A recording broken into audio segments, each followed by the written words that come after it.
of the Local Development Plan Task Force. It's being recorded tonight, so if anybody says anything they don't say anything you don't want to be on air, please. But ask away anything. That's all right. That's all right.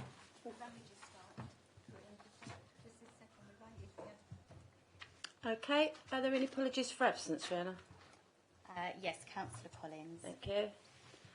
Is everybody happy with the minutes of the last meeting?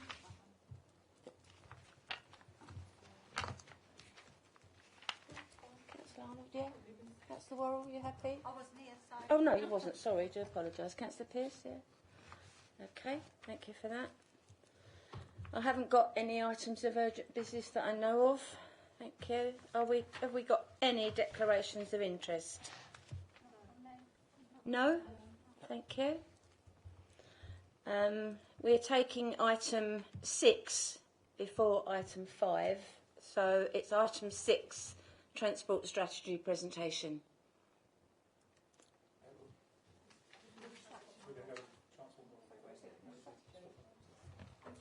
Yeah, so item number 6, yeah. Transport strategy, transport model presentation.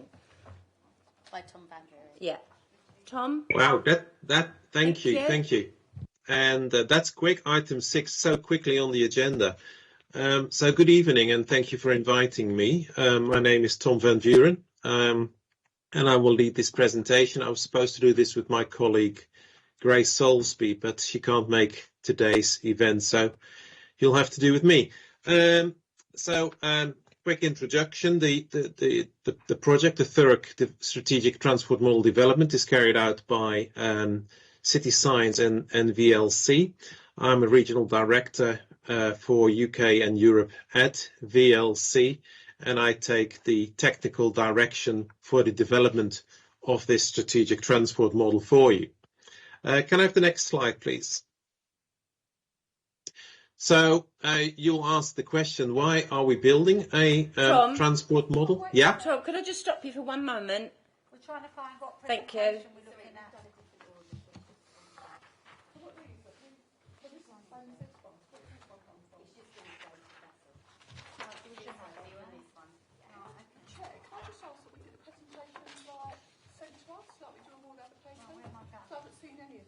They were sent. They were sent. No, sent on email. So you send them on post? Because me opening emails, I don't stop working till sometimes 8, 9 o'clock at night. Last thing I've got is to open this up. Whereas I'll take the other one and I'll read it as I'm travelling. Yeah, I can have to go forward. Sorry. That's all right. Thank you, Tom. Sorry to have distracted you. Yeah. Are you happy for me to continue? Yes, thank you very much. Okie dokie. So, as I said, why are we building a strategic transport model for you? First of all, and its main purpose is to produce the transport evidence to inform the preparation of the local plan, and then following hopefully the adoption of the local plan to support any potential business cases that follow on for transport interventions that have been identified in the local plan or are related to the local plan itself. So that's the reason why we're building a strategic transport model. Next slide, please. Then, of course, the next question is, so what is a transport model? And on the left-hand side, I've copied exactly what the brief said. What the model needs to do is to estimate the impact of future development proposals and the need for and the effectiveness of any alternative network configurations that follow from that. That are necessary to support that. And that applies across the whole range of transport modes, be that highway, be that public transport, be that active modes. How do we do that? First of all, we develop a simulation of what's happening at the moment in Thurrock, the current travel patterns, the traffic flows, the public transport flows, and the active mode travel patterns that exist. The second step then is to estimate for the future how these travel patterns may evolve, particularly driven by developments that are sort of outside of the control of the council. Things like changes in fuel prices, economic growth, policies outside of your control, the building or not of Lower Thames Crossing, whatever Transport for London might be doing. And then thirdly, the real reason why we are building the model is then to work with you and your officers to predict how new developments, the location of new developments, the size of new development, and new transport projects that may be associated with those developments or maybe independently in your, set out in your transport strategies, how these will affect the travel patterns and the traffic and public transport flows, and particularly looking at how well the transport network continues to operate and the need for intervention. Next slide, please. What do we need to build that transport model? Basically, a lot of data is required, and this is what we have been focusing on in the project until now. The key driver of understanding of the travel patterns and the traffic flows and all the transport operations in Thurrock is a set of mobile phone derived data. This gives us information about the transport to, from and within Thurrock. We add to that data, for example, from the census, where do people live and work, from the National Travel Survey, that is an annual survey carried out by the Department for Transport, understanding at a much broader basis how people travel within the UK in general. I think you've gone back to the previous slide. Thank you, that's the one. And also travel demand data that we pick up from other models, for example, the National Highways Southeast Regional Traffic Model, or the model that they're building to support the business case for the Lower Thames Crossing. Other information we need is sort of information on how the transport system is operating in Thurrock, so not just how people move, but also how the transport system is operating, traffic counts, cycle counts where they exist, public transport boardings and alightings, journey time surveys that are collected in the area by the Department for Transport, and public transport timetables. So a very rich data environment. What we then try to do is to reflect how people make their choices, both now and in the future, within Thurrock and its surrounding area, how many trips are being made, and that can reflect then the impact of the local plan in terms of the size and the location of new housing and employment locations. Secondly, what we call the trip distribution, so where do people travel to? So people can now find new destinations. Maybe they are new developments where they now can go and work, but it also could be destinations that get closer because of, for example, a Lower Thames Crossing, but also investments in public transport or in walking and cycling routes. Thirdly, then we estimate which mode they want to use, hopefully reflecting a future shift away from car, but it is possible through some of the highway investment that the car becomes a more attractive alternative. And of course, the attraction of better cycling facilities or investment in public transport, where they may choose more sustainable modes. And then finally, we calculate the routes, where we start looking at how people are going to make use of and be visible on the alternative networks, including again, the effect of alternative public transport routes or cycle investments. Next slide, please. We try to model every mode. So on the left-hand side, you see, which is now quite old, of course, for 2011, that although the car is a dominant mode in Thurrock, other modes are being used as well, in particular train and bus, bicycle and foot making up about 8% of the numbers of trips in Thurrock. And on the right-hand side, sort of illustrating that we're not just talking about cars and public transports, but very much also about active travel. Obviously, it's important that light goods vehicles and particularly heavy goods vehicles to and from the ports are included, and they are included both in our surveys and in the functionality of the model. Next slide, please. The area that we cover in detail, as you can see, is mainly Thurrock. We call that the area of detailed modelling. We've extended it slightly to the northwest, where I understand there are significant growth areas potentially planned. Then in slightly less detail in blue, we model the rest of the fully modelled area, as we call that, to enable traffic and other transport movements to and from Thurrock to be properly represented.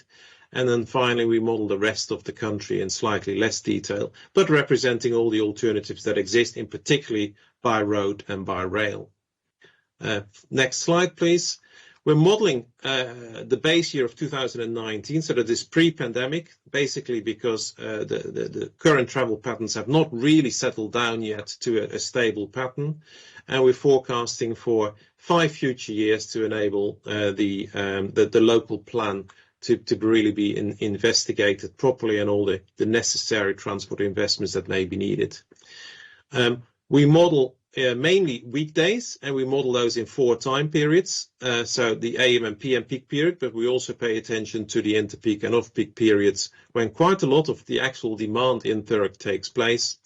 And we will model a peak period on a Saturday, and that will probably be a period somewhere between 10 and 3 o'clock in the afternoon, which is the most busy period on a typical Saturday, which we've established from traffic counts. Next slide, please. I don't know. Okay, and I'd want to finish sort of giving you an idea of when this strategic model will hopefully become available to you. As I said, we've mainly spent time on data collation since February 2022, and we now started the model development, which should complete by January, by early 2023. This will be a representation of the base year, i.e. what the transport system looks like at the moment in Thurrock, and then we'll start building future years to enable to start testing alternative local plan developments, both in terms of land use changes, but also in terms of supporting transport interventions, culminating in the delivery outputs and in a visualization tool that will give your officers the opportunity to actually interact with the data that we're creating through the transport model from about the middle of next year onwards. And that's me done. So thank you for your attention, and happy to take questions now or whichever time you sort of have these in your program. Thank you for that. I've probably got loads of questions, but I'll let anybody come in first, I think, this time.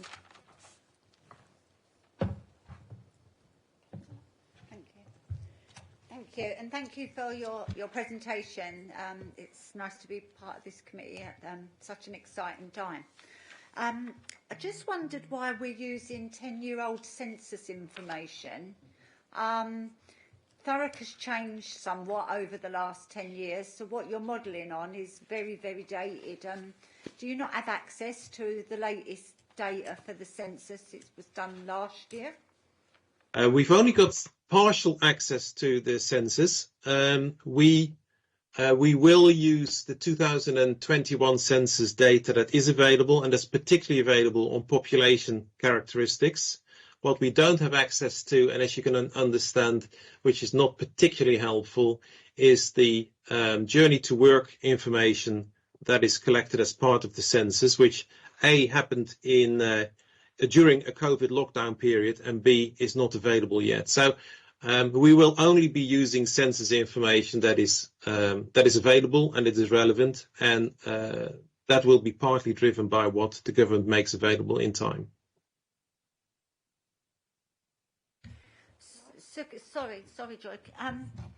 So can we progress further without the correct information? You know, is it not making your job harder? You know, if you don't have access to the, I can't state enough how much Thorax changed in the last 10 years. Yeah. Now we have up-to-date information from later on surveys, and of course our travel surveys are mainly driven by the mobile phone data that we are collecting at the moment with the 2019 base year. So the travel patterns will definitely be up to date, and your officers will be helping us with ensuring that the land use data, i.e. the location of population and employment, is up to date. Maybe it looked like there was too much emphasis in my presentation on the census. The census is only a very, very small part, and to some extent it was there for illustration of what the travel, the the distribution over the alternative modes was in 2011. That information is not available yet for 2021, and that is only relevant for the journey to work, not all the travel that takes place in Thurrock. Thank you. Thank you. As Councillor Worrell said, our census probably isn't right, so we don't really know the true picture of what we've got going on in Thurrock. And I think probably the new road, if it ever happens, if it comes, has caused problems before it gets here. So, and as we're a place that has got 3 main roads running through its area. We've got London Road, the new A13 and the old A13. When you mention bikes, I really can't see people wanting to go on those main roads on bikes. And there isn't many other places they can actually get to the west and the south of the borough. It's very, very awkward to get about. I didn't really understand the last slide because we've got no colour charts, so we don't really know what that is. I can't really tell. I know you've put why it's there, but what does the orange and the blue mean? The orange and the orange are actually reports. The blue are the months during which the activities take place. Okay. So do we actually know whether people are just using their cars to go to work, or are they just... Oh, hang on. Sorry, we're probably looking at the wrong... Which slide are you referring to? Your last one, with the blue the and last, the orange. That is a timetable. The last slide I'm showing is a timetable. Right. Explain that a bit more to me. That's the timetable for model development from the moment of the start of our project to the delivery of the transport model to your colleagues in the council. So there's no information on that slide about travel patterns. Right. Okay. Okay. The travel patterns were on a previous slide where I showed you the distribution over the various modes. That one there, absolutely. And if I hope you can understand it without colours, because there is text associated with that on the left-hand side. But again, as your colleague already asked and pointed out, that is only information from 2011. Which is quite a while ago, isn't it? Which is quite a while ago, but it shows the point that I tried to make there is that about 2/3 of the trips made in Thurrock are made by either a driver or a passenger, and the other third is made by other modes. So although the car is an important mode for Thurrock, the other modes cannot be ignored because they obviously are an important component of the transport offer that is being used by people in the borough. And the other point to make there is, and I haven't got the details for Thurrock to hand, is that there's a significant proportion of your population that probably doesn't have access to a car. Thank you. Yeah, we've probably got a lot of people, we've got a lot of development arriving on the scene, which is saying they're not building any car parks with the development. But obviously people have still got to travel. You can't get everywhere by going by train, because it means you've got to go into London to go up north. So it isn't a straight through. So I travel an awful lot around the country, and you can't do that without a car. You know, there are places you can't go. So I think we have to look at, if we're going to do developments like the Lakeside development at the moment, I don't think there's any car parking there at all. And they're just relying on people getting out of there and getting onto a train, I would assume. And they assume everybody's going to work. I don't know how people are going to get their children to school from that development, but it's just that the development that's coming through them is telling us that we are not going to put car parks or car parking out someone's house. If they've got a 4-bedroom home and not got any car parking, that people are not going to buy them. That's not, you know, they're telling them they can park on the road outside or somewhere. No one's going to do that. But thank you for the presentation. I do appreciate it. And maybe one final point I'd like to make, that the whole point of building a model like this is to try and supply the evidence around what the implications would be of such decisions. and to look at ways in which those trips might be made by other modes, and if not, what kind of intervention may be needed on the roadside to be able to allow Thurrock to remain a competitive and a thriving community. So it's about building an evidence base. The model doesn't make the decisions. The model helps your colleagues to sort of understand what the implications would be, whether it's about the location and the size of a development, or whether it's about the supporting transport infrastructure, including parking. Yeah, I can understand that. I mean, we haven't really got the infrastructure there to do anything at the moment. We've never really been that good at doing infrastructure first. We haven't quite got there yet. I mean, I was on the local plan 10 years ago, and I don't think we've moved forward slightly, but not very well, not far enough, you know, and we need to get that, and it's good to have this information because we need to move forward. If we've got all this development coming, we need to move forward, and I think having this knowledge will give us some information. I mean, COVID, I don't want to keep going back to COVID because we've got to move on sometime. But I think COVID has got to have had how you've done this presentation. COVID has got to have affected it in a way because we've got people now staying at home to work and not coming into work as much. So it's got to have that effect on your presentation. And as Councillor Worrell said, even the census has got to have. You need that information before you can give us that information. So, but I do thank you for the presentation. I understand where it's coming from, but I think we need to do better, and your presentation will probably make that out. We need to do better at infrastructure. I hope so. Thank you. Councillor Watson. Councillor Watson. Thank you. Thanks, Tom. I know the local plan has been a bit behind in recent years, but I feel it's getting momentum now. And one of the key things on this momentum is this model. So the thing I wanted to ask you about is, you know, the forecasting. You've got forecasting. Yeah. I think Lee could probably help even more in terms of the transport strategy because of the infrastructure that is coming.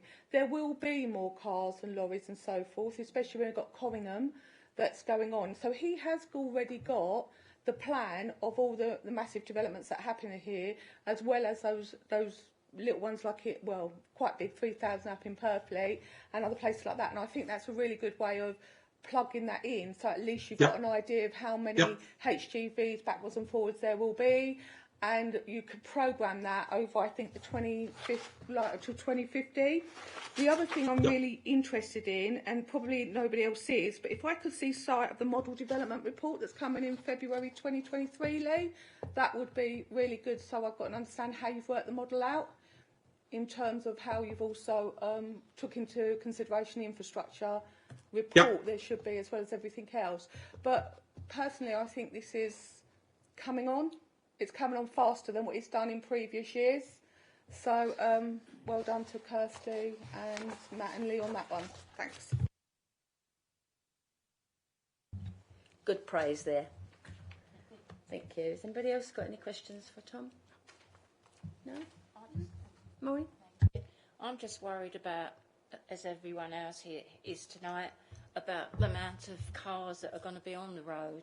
Now, I live in Aveley, in the far west of the borough, and I would love a station there, just to stop going on the roads and everything, you know, but obviously that's not going to be a thing. But I'm just really concerned about the traffic.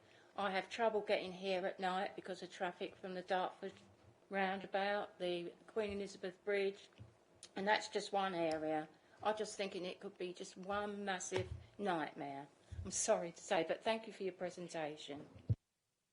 And honestly, we're building the model to try and investigate, well, to help your colleagues to investigate what the future looks like without intervention, i.e. will it, as you say, be a complete traffic nightmare, and what alternatives are available to do something about that. And that could be there could be active mode interventions, but not everybody can use a bicycle. There could be further road schemes, but we try to decarbonise.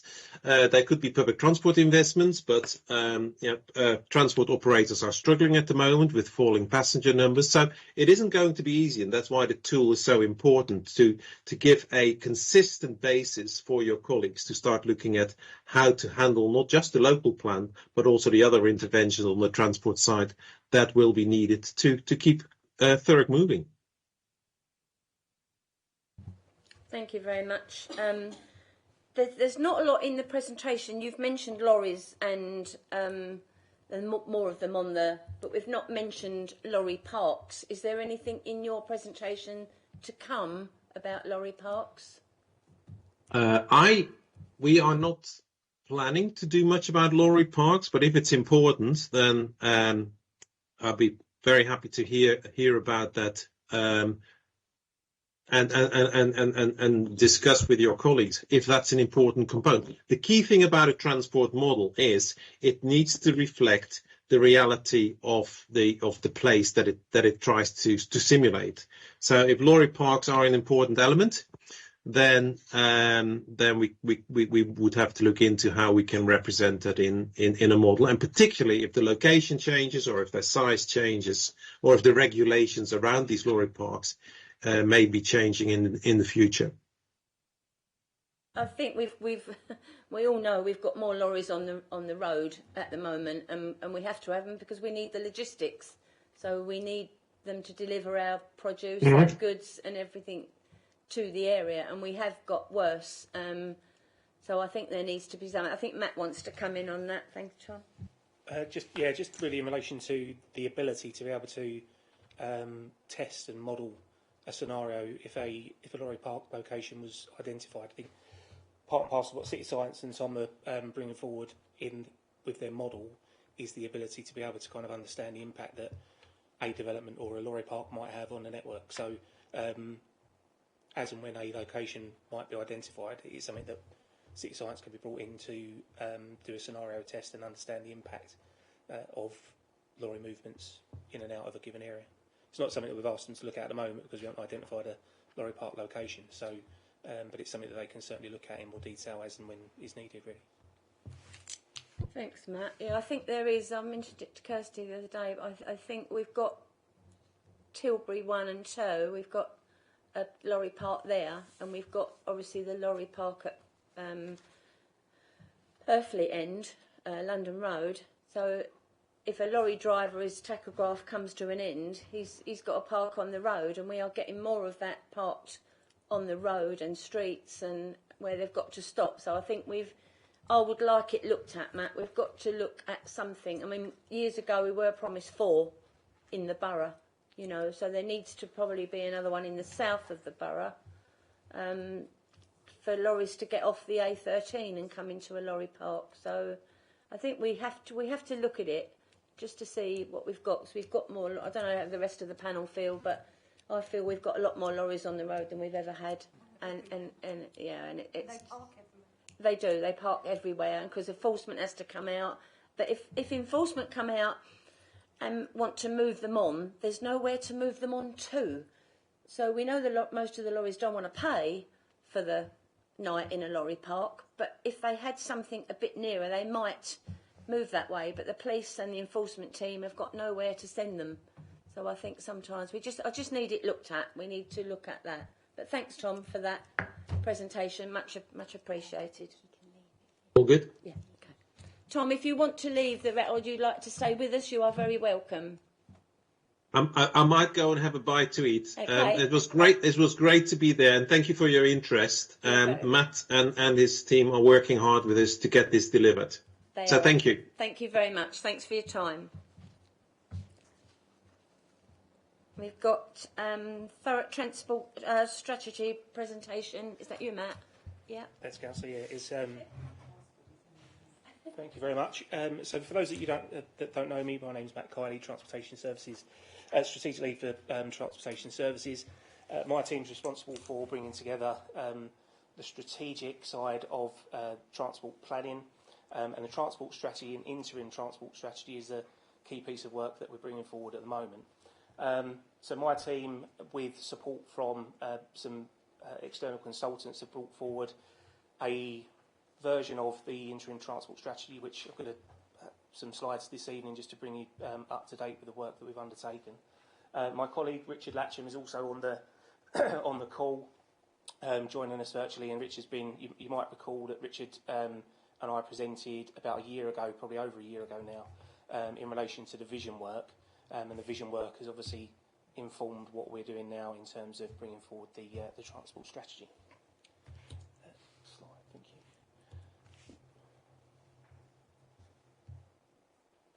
So a lot of what I'm going to kind of cover, you've already spoken about some of the bits this evening, so I might be able to help with just sort of identifying some of the work that we're doing to address some of the issues that you've already raised this evening and some of the other key points that need to be brought forward. So we've spoken about the need to, the purpose of this evening and bringing the presentation to you is to review and outline the work that's been undertaken to develop the transport strategy, the interim version of the transport strategy to date.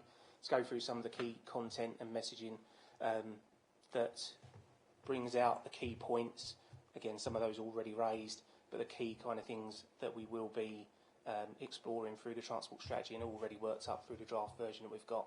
And then to consider what we need to do in terms of the timeline, aligning with the work that Kirsty and her colleagues are bringing forward for the local plan and how the transport strategy and other pieces of work come forward to support that.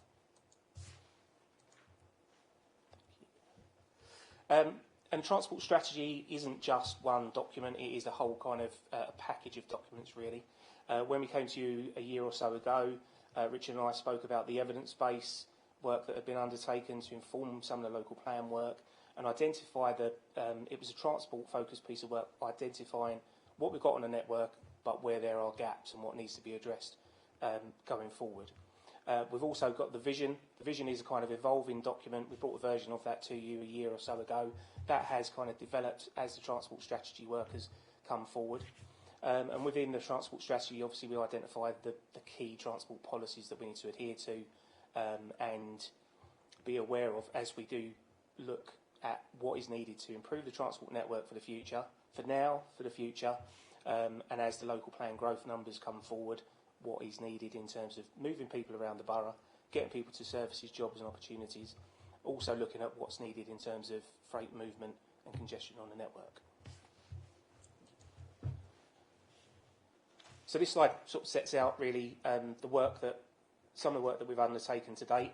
As I mentioned, the transport evidence base there, which has been has gone through internal engagement, comments and the like, as you can imagine. From different teams within the council. We've brought forward the Connecting Thurrock Vision, which is the document that was brought forward a year or so ago.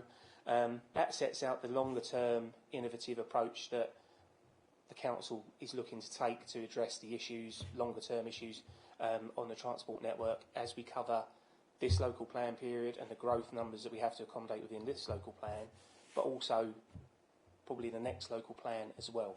So the transport strategy, the vision, the evidence base, they all come together to identify what's needed now, what's needed in the future, how will people travel maybe in a generation or two to come, and how does all of that need to be kind of looked at now so that we don't lose pace with what's needed really. So the key messaging, I'll go through some slides which cover that in detail, but it is about what I've just kind of said, refreshing our strategy, identifying the need to bring a new document forward that aligns with the local plan and our growth aspirations in Thurrock. It looks at the evidence base and the gaps that do exist with the way that people travel now, the infrastructure that's needed to accommodate travel choices and travel patterns in the future. And the last part really is also about the implementation plans. What will we actually build and deliver as a result of what our vision and our strategy and our evidence base identifies. And it's identified there as sort of 5-year action plans of stuff that we will start to deliver. It won't be sort of set in stone, but it's an indication of what's needed and then will inform how we deliver infrastructure improvement, and it'll also help to inform what funding we need and how we can maybe go about the opportunities to gain some of the funding. So again, why are we doing it? The transport strategy refresh, as it was termed previously, it's now an interim transport strategy as it's turned into. We were looking just to sort of update and refresh the existing transport strategy, which still runs until 2026. We've still got some time on that transport strategy, but it was written back in 2011. It doesn't really make enough reference to the growth and the local plan scenarios that we're dealing with now. So it needs to align with that local plan and the growth that we're going to bring forward. And it needs to be written in a way that supports good growth. You know, we're talking about the need for infrastructure, but we're talking about the need to encourage and enable people to consider and then actually use alternative modes of travel in the future. We've spoken about walking and cycling, more people using public transport and different forms of that, and the potential to bring forward new and innovative solutions as well over the local plan and transport strategy period.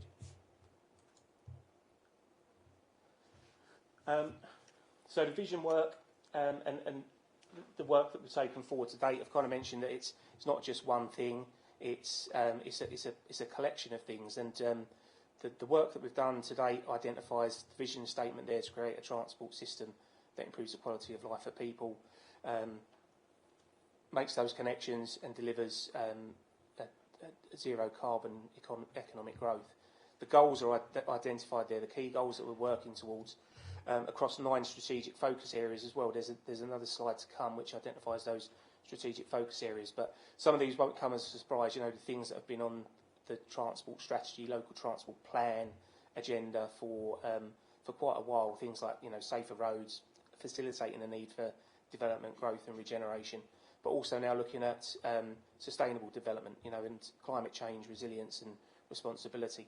But then also looking, it comes out in quite a few slides actually, about health, well-being and how an improving and alternative kind of transport network can support things like health, well-being and a more active population and the opportunities to partake in more active travel.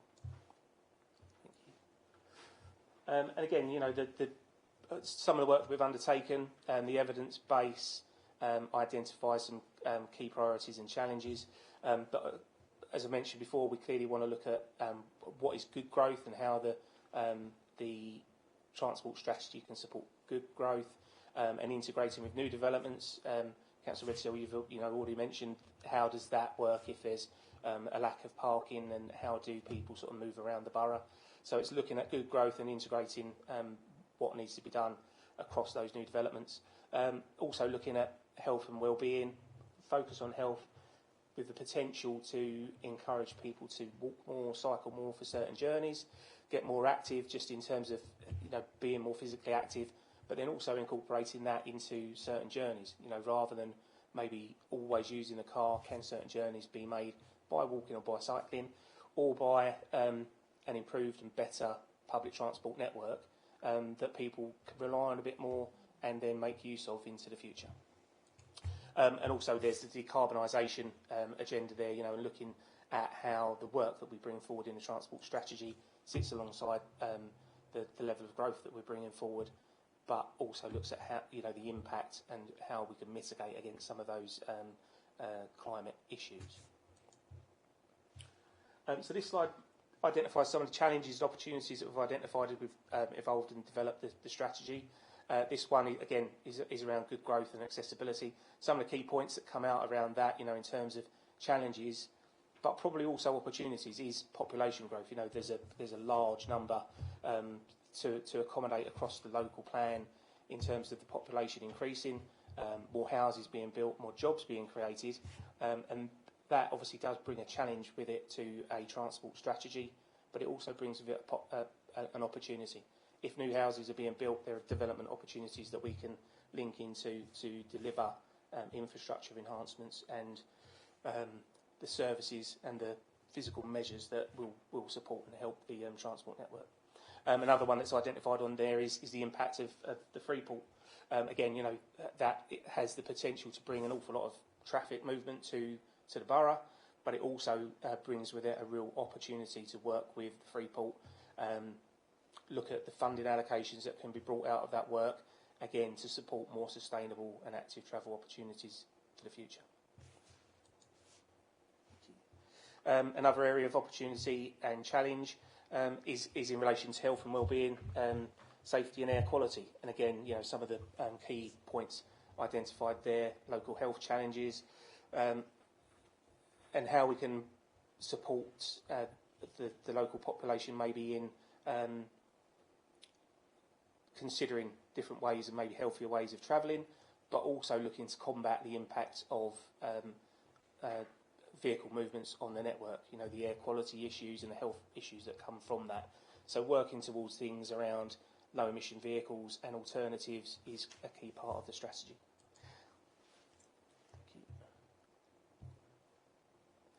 And again, tackling congestion and climate change, key things that are not new to this transport strategy, the things that we've been looking at and having to consider, obviously, through previous local transport plans and the previous transport strategy, and how we look to promote non-car journeys or lower car journeys, promoting alternatives, and looking to tackle the congestion issues that we do see on our local network. And these things within the transport strategy that kind of come together from this sort of vision focus areas, mentioned the 9 focus areas on a previous slide. That work has come out of the work that Richard has brought forward in terms of the vision that I spoke about earlier. And again, that looks at things like growth, Lower Thames Crossing already been mentioned, the impact of that on the network, the potential opportunities to work with that as well to maybe enhance parts of the network, and how we need to look at things like the roads, improving the roads for all users, more bus use, more active travel, bringing more opportunity to use the river for freight movements, but also for commuter opportunities as well in the future. Thurrock is built on the riverfront, and we don't make enough use of that. So it's a real area of interest and a real area of opportunity. And then rail and MRT. Rail, again, we've got a very significant rail network that runs through the borough. It causes issues in terms of being able to put freight onto the rail network, and most of the freight ends up on the road network.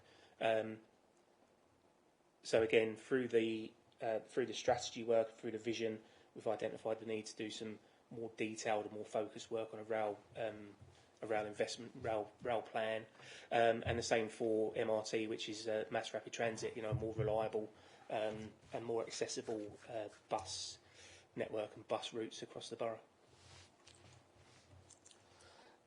So what we've done to inform and progress the strategy is to identify the need, what we need to look at in terms of regional connectivity, local connectivity, and then how people might get around their neighbourhoods and their centres, because the way that people travel across those sort of 3 different areas is and can be very different. But it can also be, as you can see there, quite similar in terms of some of the things that can be brought forward. So again, the strategy kind of looks at not just what happens within Thurrock, but what happens elsewhere across the region as well, because some of the journeys that impact us into the borough and out of the borough are not just local journeys, they can be regional journeys, and the strategy picks up that element as well. So going into a little bit more detail, maybe just sort of going over these a little bit quicker. As I mentioned, strategic rail and mass rapid transit, looking at how the rail network can be enhanced for passengers and for freight. So developing that strategic rail plan and looking at opportunities to increase capacity for commuters and for freight across the rail network. And then looking at what could be brought forward in terms of mass rapid transit system that would feed into growth areas and existing areas of population, and then potentially, looking to move across boundary as well into our neighbouring authorities to provide a better and more reliable opportunity. The image that's used there is the fast track facility that's provided over in Kent, and that is a very well used, reliable service, and it's something that's a kind of service and system that we would be looking at to try and deliver through Thurrock through the local plan period. And again, opportunities to make better connectivity with river. There are opportunities for passenger and freight journeys to be made via the river. We really don't make enough benefit from our position on the river. And working with partners on the strategic road network, National Highways have responsibility for the strategic road network, but we work with them constantly to identify the ability to make improvement and provide better capacity into their part of the road network as well. And again, kind of modal changes to be looked at, and how people choose to travel, and how the strategy. This really kind of identifies how the strategy will look at the different ways for people to travel across the borough and within the borough, and it suggests there, a planning toolkit to come as part of the strategy proposals. Integrated ticketing, that's something that we've always struggled with, because you can't use the same ticket for your train journey and a bus journey and another journey, whatever might come as well. But it's looking at opportunities to make the journey much more seamless, much more kind of accessible and attractive to people. Like travelling in London, you just use one card, don't you, at the moment, and it could just be a bank card. So something like that may be being brought forward, so it's more integrated and again easier for people to choose alternative ways of travelling if we can make it easier. Sorry, next slide, please. Thank you. And again, the opportunities to work with partners to enhance the bus network. As already alluded to, it's quite difficult at the moment with the way that bus use has kind of declined over the COVID period, but those numbers are kind of bouncing back, and we need to work with the service providers to see what can be done to enhance services and again make that as an option, bus use as an option, more attractive and accessible to people. And then, kind of banging on about active travel, but the opportunity for people to walk and cycle across the borough. Lots of people do that. Not enough people do that, probably because the network isn't joined up enough and isn't, again, attractive and accessible enough to people. So making it more accessible, but also getting the messaging out there to make people aware that you can cycle and you can walk. And it's seen as an intrinsic part of a green network, kind of supporting the growth and delivery of housing through the local plan period, because people that live in these houses will want to get out and experience the local area. There are, still a lot of nice areas to visit within Thurrock, green, open spaces, and an improved active travel network will kind of link those green spaces together as we build new houses through the plan period.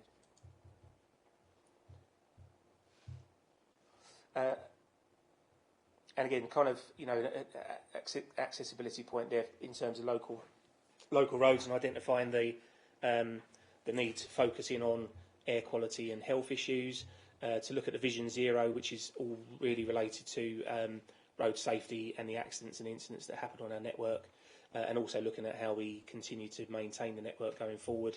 If there's going to be more use, more flow on our network, then the impact on it is going to become greater. Therefore, encouraging people onto different modes again will have an impact on the maintenance requirement going forward. And again, looking at how we can work with freight partners to optimise the freight operations, look at where lorry parks could potentially be located, and also work with partners to bring forward these options for lower emission or zero emission vehicles.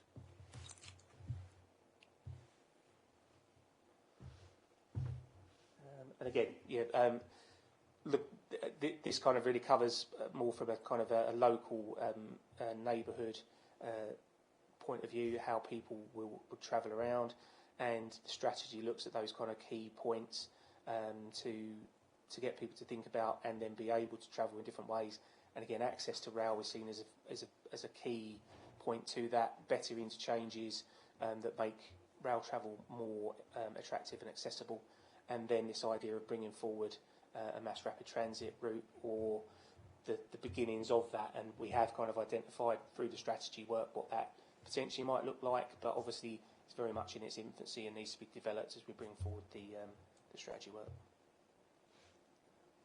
Thank you. And again, just some examples there of how active neighbourhoods, can really encourage people to travel in different ways. That might be in a cleaner vehicle, that might be an electric vehicle, supported by electric vehicle charging as part of the rollout of what comes through the strategy.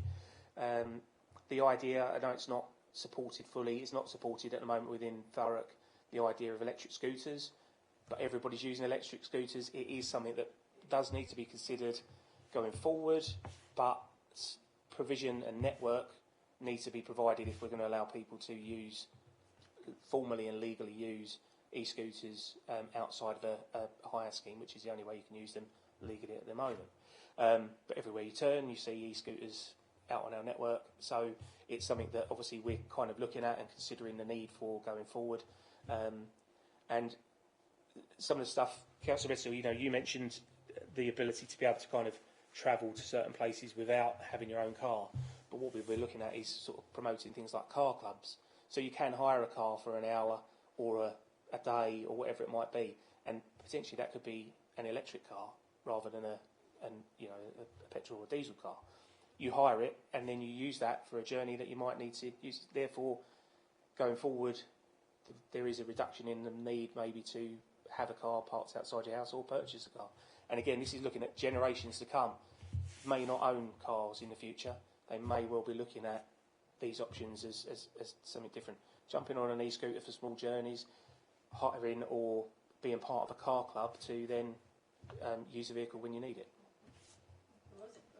I wasn't laughing at you, Matt. I was just thinking of some of us getting on an e-scooter and going to Lakeside. I don't quite think it wears well. No.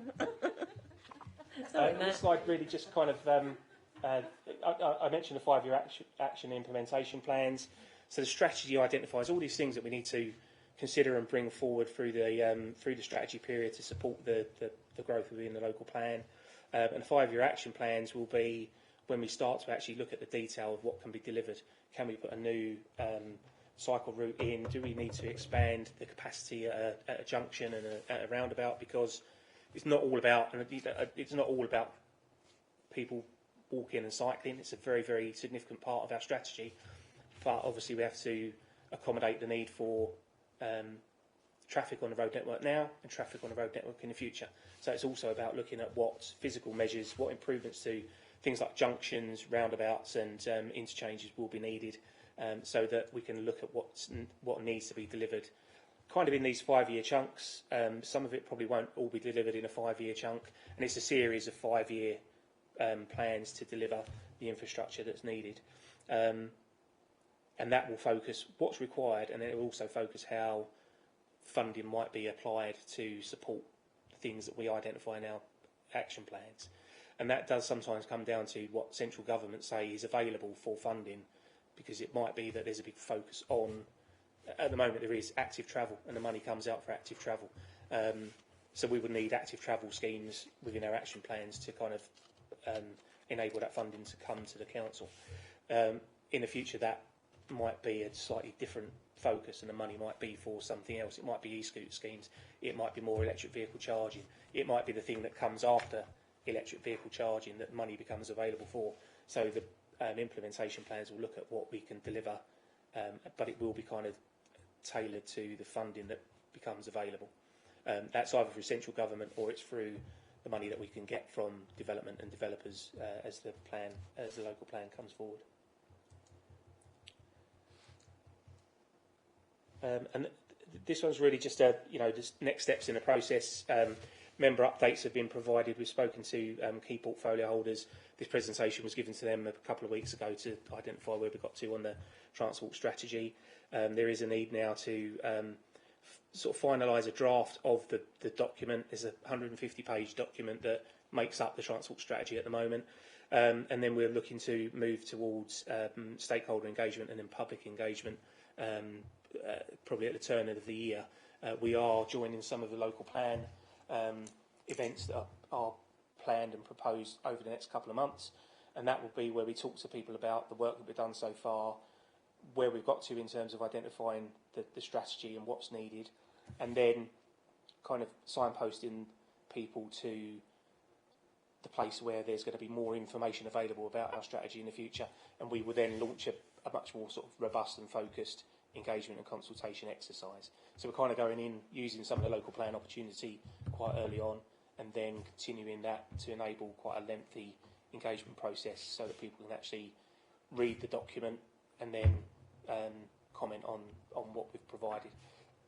We're not at that place yet. We've kind of got to finish that off and go through the requirement in terms of sign-off, and then it will be a thing that we can present and discuss, you know, with the people of Thurrock over a good engagement period.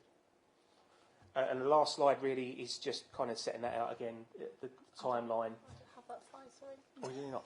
So it's really based around that, but there's just a timeline. You know, it's that kind of thing that shows where we're at. So I can share that with you after the meeting. It's not on the slide there, unfortunately, but really kind of says where we've got to at this point. The fact that we're then going to go into supporting local plan roadshows and start the engagement process from November onwards through to early part of the new year, and then a number of, again, reporting points where we'll come back with a version of the strategy to the task force and then through ONS and Cabinet for approval towards the back end, well, the middle part of 2023. So that is all from me. So hopefully that was okay. Any comments, any questions, anything that anybody wants to raise? Thanks, Matt. Try not to be too negative. But and I know all the hard work that goes into this. Kirsty knows that. I do know that a lot of work goes into this. So I was just going through it to see actually how many pictures were of Thurrock, and there weren't many, you know. But it would be nice just to see a bit more. I thought the first picture was really lovely because it showed the whole of the river, and I thought that was really good. It shows how we're connected to the roads and the river. I thought that was really. I did pick out a couple that were ours, but sort of some not. I just would have liked to have seen a bit more locally based things there. But I'm glad you mentioned the river because you know I keep harping on about the river. The images is a fair point, Councillor, as well. You. But I was, there are some. I have picked some out, even though there's nothing to say where they are. But it would be. It was picked up locally. previously by the portfolio holders as well, and I was tasked with finding and providing more localised photos. So I think we should be. I struggled with that just because I did. So rest assured, we will be using more localised photos going forward. And I think it's good that you're going to have more engagement with the residents because they need to know what's going on, and I think that's a good point. As us, Tilbury Ferry, I think we haven't moved fast enough with that.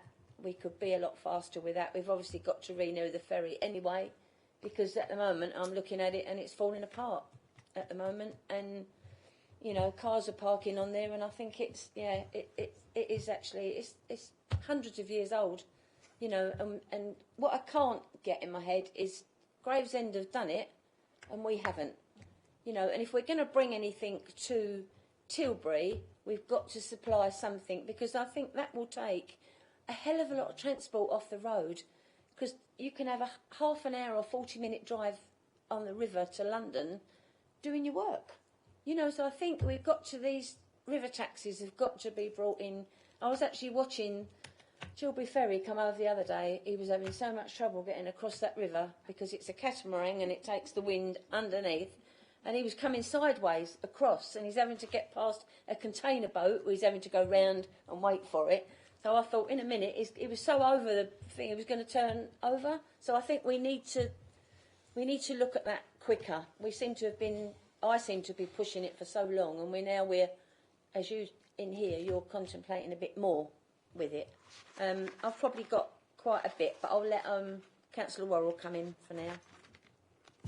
Thank you, Chair. Thanks, Matt.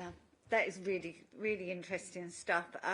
So for me, I quite like the idea of, you know, in a few years' time, I might not want to own a car. Right? I just might, we might have pool a car in one house or rent a car, you know, if I could get anywhere. Okay, so I'd love to have got here tonight and got on a bus, but I couldn't get home again. And I certainly wouldn't feel safe walking to the train station just in the high street. So it's about that joint up thinking that, yes, it's good for you to want me to give up my car. I don't ever want to get on a scooter.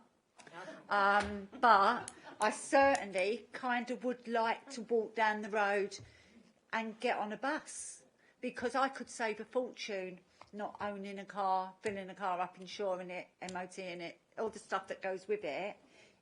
Because I work from home now, there is no real reason, and that's only going to move on, that as more and more of us work. So what is the joint up work doing for safer places? This is roads, so it's about being safe for people to walk out and come out and get on those buses, to make this reality, because it's not reality if we're at the moment consulting on buses going, and then we're saying that we're going to be relying on bus infrastructure to get us around the borough. And secondly, rail infrastructure. Is there any real option that we could have any new rail stops, or is what we've got is likely to be just what we've got? Thank you. So, on the rail side of things, the vision and the strategy do mention the need to consider the potential for new interchanges and maybe a new rail station. That really kind of comes with the level of growth and development that might come out of certain growth areas. So it's a conversation that needs to happen at a time when we're a bit more fixed in terms of exactly what's going where.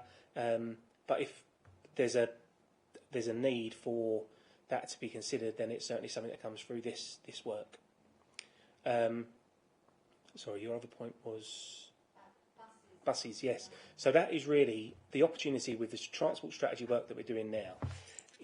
It's absolutely the right time to be bringing all of this in together and being integrated, because as we bring forward a local plan and we build new places, they will be designed in a way that it's safer, and everything that kind of needs to be built by design in terms of making people feel more confident and safer about travel choices, that can get built into the sort of development proposals that come out through the local plan. We do then obviously need to look to retrofit some of the locations that we use now, because you're right, it is a clear issue for people. Either services not running at the right times, services not running later into the evenings, and therefore people can't use that as an option, or that kind of feeling of not being safe and not being secure if you do jump on the bus or the train at a certain time. So it's all part and parcel of the conversation we need to be having and working with other partners to bring forward things that will make those improvements. It's quite a difficult one to kind of tackle, isn't it? Because if you have one bad sort of experience, it can put you off, can't it, in terms of getting the bus to a location and having a bad experience. It could well put you off, but it's about working with all of those partners. And we do, work with the operators, but also work with the emergency services, but there's also an opportunity through local plan to develop in much better places, much more secure places that will encourage and enable people to make those travel choices. Come back on Lynn's with...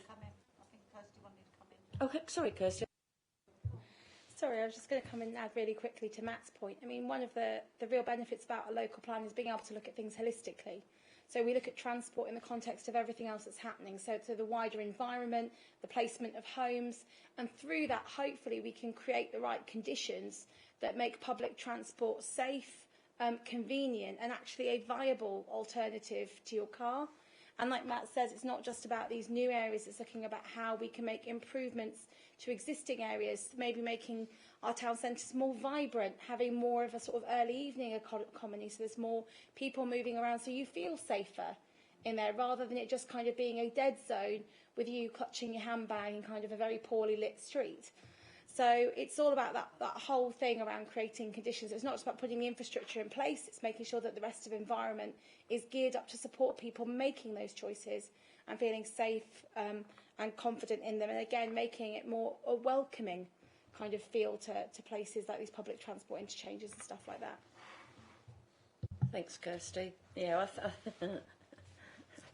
probably going to be a bit negative again now, but I think the only way we're going to get new stations and a lot more, but we've got villages out there at the moment that haven't got a bus at all, nothing.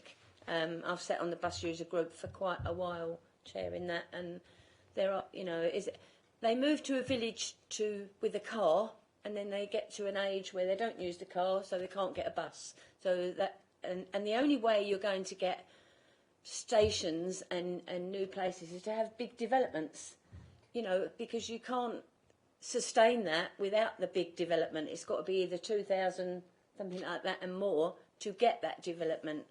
I think people need to get.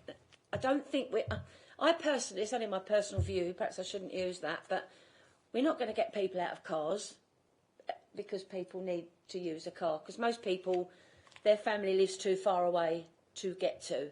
I've just done a 2.5-hour journey over the weekend and 2.5 hours back. But I wouldn't like to be a woman on my own trying to look for an electric on a motorway, trying to look for somewhere to plug myself in somewhere. But I might need that. I might need that. But I think for a start off, electric cars are too expensive for people to buy. And you've got to look at, if we're looking at long term, what happens to the electric cars. The batteries can't be reused, and they can't be got rid of either. So we've got to look at all that we lovely have an electric car, but what are you going to do with the batteries when they beyond their sort of point of using them? So I think we've got to look at all that. I think most families will want to go wherever it is, lakeside or wherever. I really agree with Councillor. I can't see people using, not if you've got 2.2 travelling on scooters, but I've seen Basildon, on the outer of Basildon, people using scooters, and I think probably in Lakeside itself, for the younger generation, it might be good because they can scoot round too, but then they're not walking, are they? So it gets on that. But I think, is there anything going back to the river, Matt? Is there any work going to be done on that Tilbury ferry or not? Because it just seems to be a forgotten element. I know there's some work being undertaken by the team to look at the landing stage. Shouldn't be. I don't think there should be anybody parking on there now because the car park is across the road, isn't it? No. To come down and use it. 40 cars on there every day. Okay. No, I go down there most days. Okay. No, it's Yeah. fine. It's fine. A bit rickety in places, but it's fine. And the extended contract is being looked at, but other opportunities, other riverborne kind of riverboat services will be explored through the local plan period and identified, to try and encourage people to use people go down the river to look at the water most of the time. It's not people driving on there and going across to the ferry, because I know you said there is something, that's not widely known that there's something across the road the other side. I don't know about that. But there are people that just go down there in the weather to look at the water, because if you think of our 18 miles of river, the landing stage is the only place you can get close to the river. There isn't anywhere else except Purfleet where you have to be a long way away to see the river. So we are not doing anything to enhance that river to bring it closer to us, so you can actually see it. So I think that's something I would like to see taken forward. We either have to make that bit bigger, and there is room to do that, and you could get cars on it. The same thing could have been built years ago to make that bigger so people can go down there and look at the river and enjoy the river, and actually look at all the transport going up and down the river, because there's a lot happening down there. Just on the point in terms of car use and looking at alternatives, the strategy work is very much about identifying the need for cars to be catered for on, vehicles to be catered for on the road network, but the strategy is sort of identifying the need for certain journeys maybe to be considered and undertaken by different modes. Absolutely get the point that you're not going to be able to make certain journeys by anything other than jumping in your car, certainly at the moment. It does sound, though, Councillor, as though you might be supportive of electric vehicles that will take you to different locations. If a car goes a longer way, yes, but Yeah. for me that And doesn't it takes work. away the expense of not Yeah. having to own a car, if that's the thing that's keeping people Yeah. away. Maybe the EV car clubs are, you know, that's a big thing that we're looking into. You know, it's kind of in its infancy, but there is real potential there for car clubs to be brought, and certainly through new development. I can see the car clubs to be possibility provided. of renting a car for a week or whatever it is, a year or 2 years. I can see the possibility of that. But we've got to have more electric points, or we've got to have something a lot safer. I wouldn't feel safer coming back in the dark and thinking, oh, the electric's run out. Where the hell am I going to pull in somewhere? That would worry me. So, and there must be other people out there. No, I don't think so. Definitely not.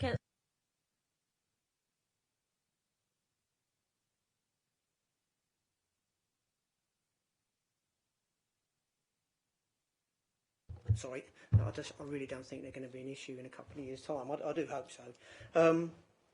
But yeah, just coming back to the Tilbury Ferry, I actually sort of written down a few notes, but you've stolen my thunder quite somewhat.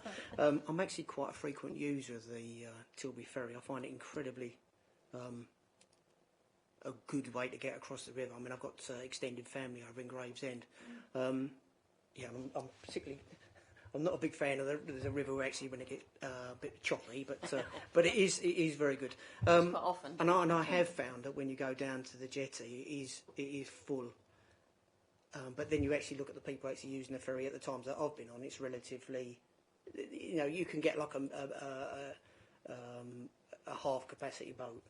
So I think parking down there is an issue because I think people are actually just parking, going to do their job.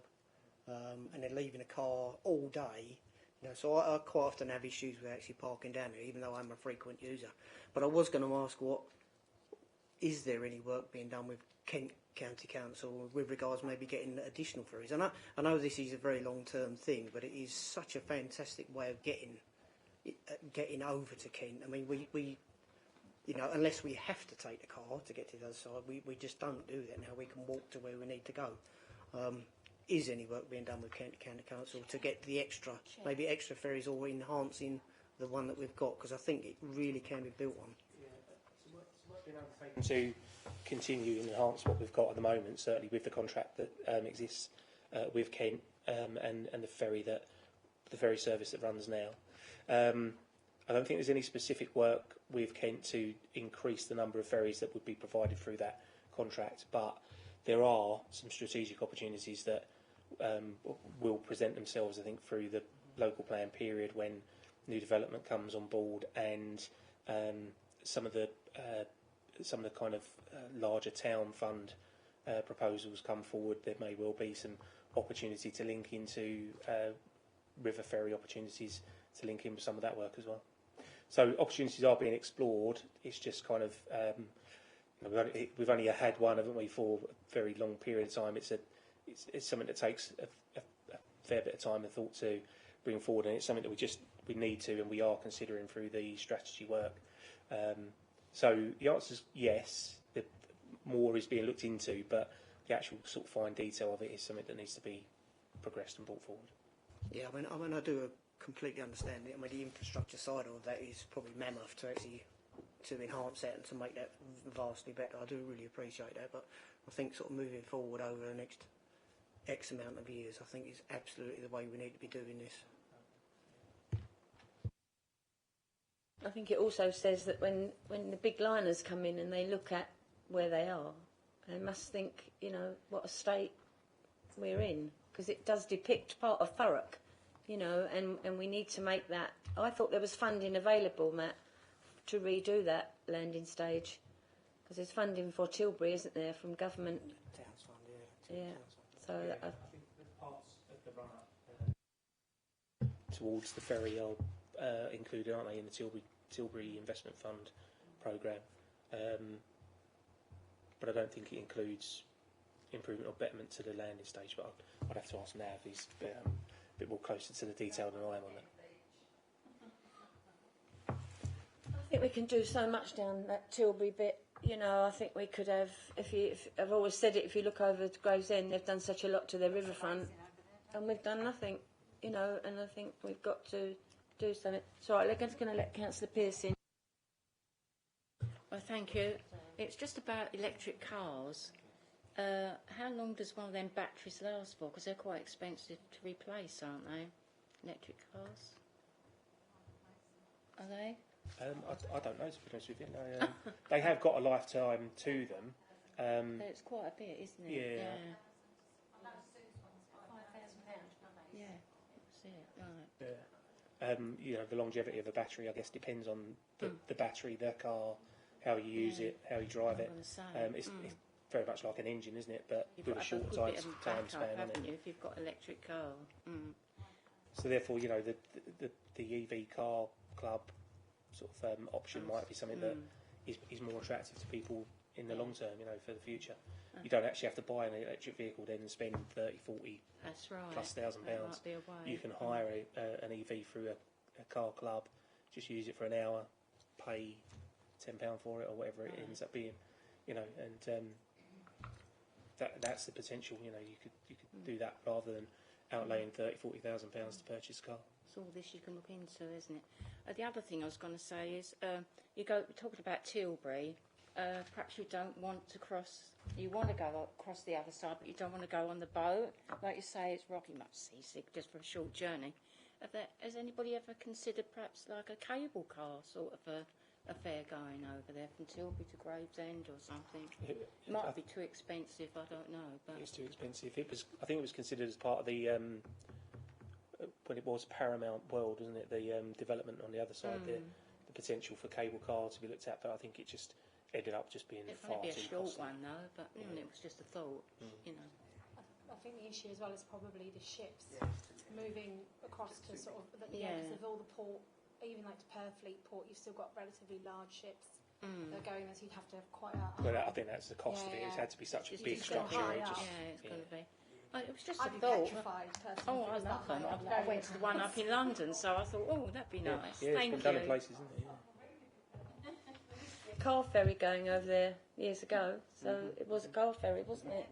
So it did work years ago. I think it's just been let to go to wreck and ruin, really, and I think it's one day it's probably going to fall in. Can I just go to Councillor Watson because she hasn't had a go yet? Councillor Watson, sorry. Matt, I've actually got a couple of questions to ask you, if that's okay. So, in terms of the bit around the buses about identifying the geographics and the timelines, now we've got an ageing population. A majority of that ageing population is sitting in the villages, more than it is locally, and we're at the moment out for consultation to cut 3 bus routes that service all of them. So what is this going to be any different? What are you planning to put in the villages about, because there's no way, unless they're all Miss Marples and got bikes and going and cycling backwards and forwards, I'm just really worried about how our ageing community sitting in the villages can get anywhere. So that's one, because it's sort of like going against what we're trying to do right now about the buses. The other thing as well is how does this fit in with have we got a climate change policy, and how does this fit in with a climate change policy? Because it should go hand in glove really with it. And also we're talking about things in the future, which is absolutely right, but how are we going to change the mindset that we've got with our industrial stakeholders now? For argument's sake, I've got loads of industrial stakeholders and they go down London Road when they're not even supposed to, and they're all diesel, they're not electrics, and for that company to change all of their stock over is going to cost them a small arm and a leg really. So what work are we going to do with them to make this deliverable? And that's the last thing, when are we going to get the delivery plan? That would be really good. Thanks. So the bus point really is, it's a good point. It is very difficult to accommodate bus services to serve every area of the borough. You're quite right. There's a consultation going on at the moment to potentially withdraw. If a decision is made to withdraw and no longer support the services, it does have an impact on the residents and the communities.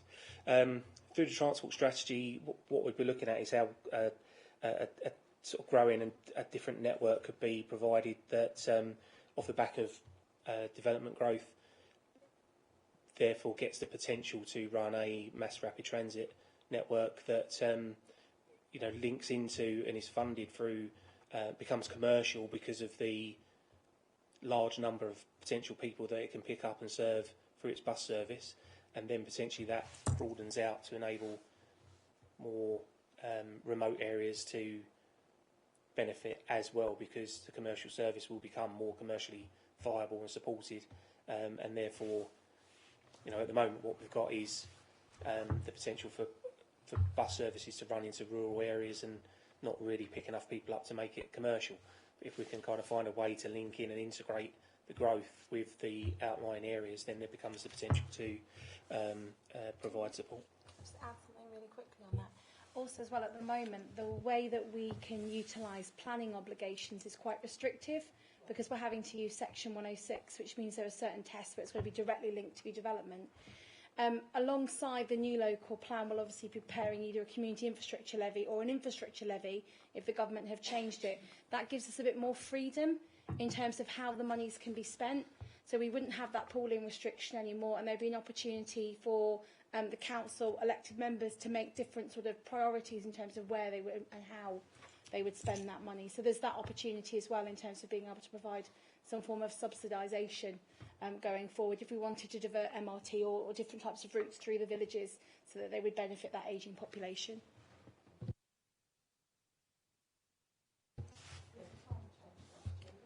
Yes. So there's some climate change work that is being undertaken as part of the local plan requirement, and the transport strategy absolutely feeds into that and feeds off of, both pieces of work are integrated.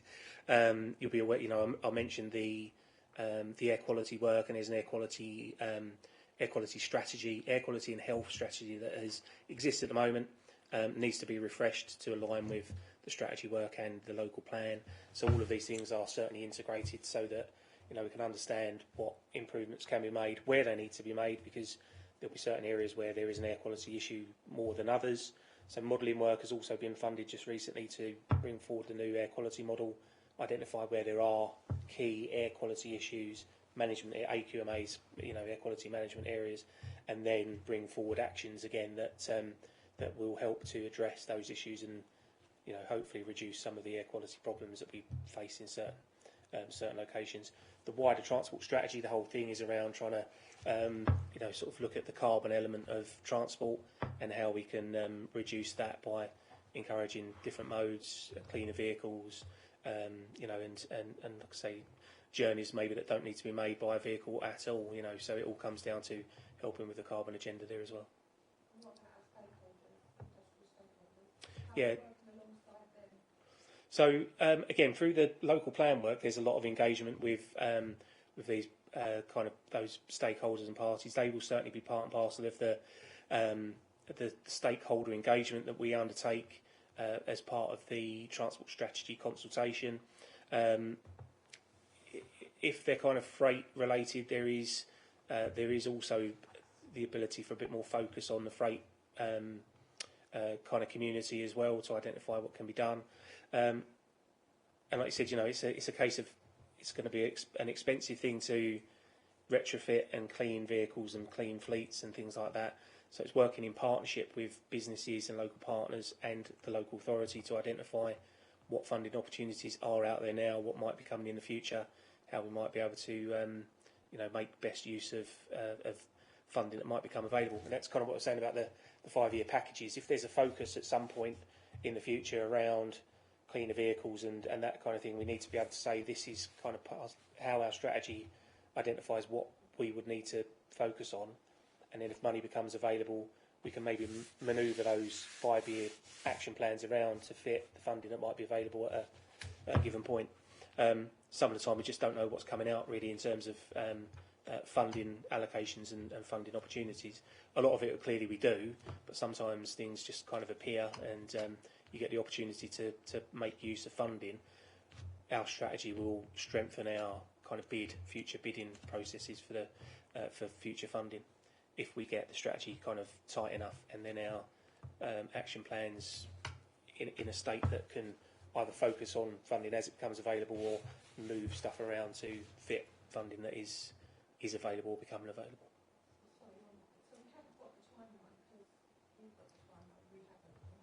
My bad, sorry. Yeah, so I can share that. But so what we will be doing is consulting. The initial kind of engagement will be part of the local plan roadshows in November, and then we're looking to go out to wider consultation following that. But it'll probably be the turn of the year into the new year when we then start events and kind of focused things around community events and coming out to yourselves as members, and then members of your communities, so that we can speak face to face with people, but also provide something on a consultation portal so that we can get people's comments and feedback and all of that sort of good stuff that helps to then shape the document going forward, so that we kind of use that process between November and kind of March, April, maybe May of next year. That's going to be when we're kind of going out and listening to people and getting comments from people to then shape a final version of the strategy that then comes back through this group and then ONS and Cabinet for approval, hopefully. As Councillor Watson sort of bordered on it, that I thought with Tilbury 2 more freight was going to travel on the railway. Doesn't seem to be happening as it was going to. I think there's been an increase, but the issue is that there's a lack of capacity on the rail network going into London, because the focus is on commuters and the commuter trains that feed into London. So some capacity has enhanced, but there is still this massive major issue that there isn't enough freight capacity on the network, and that is something that the rail plan needs to kind of look at and address. That is, none of these things are particularly quick wins. Improving the rail network is not a quick win at all. It's a very lengthy thing to be working on. But through the local plan period and beyond, it's going to be a number of local plans. I'd imagine a number of transport strategies that need to be brought forward to identify what can be done for improvements. The work that we're going to do now will set out a baseline and what we know and what we feel needs to be improved. Actually getting that funded, built, delivered is the longer term thing, isn't it?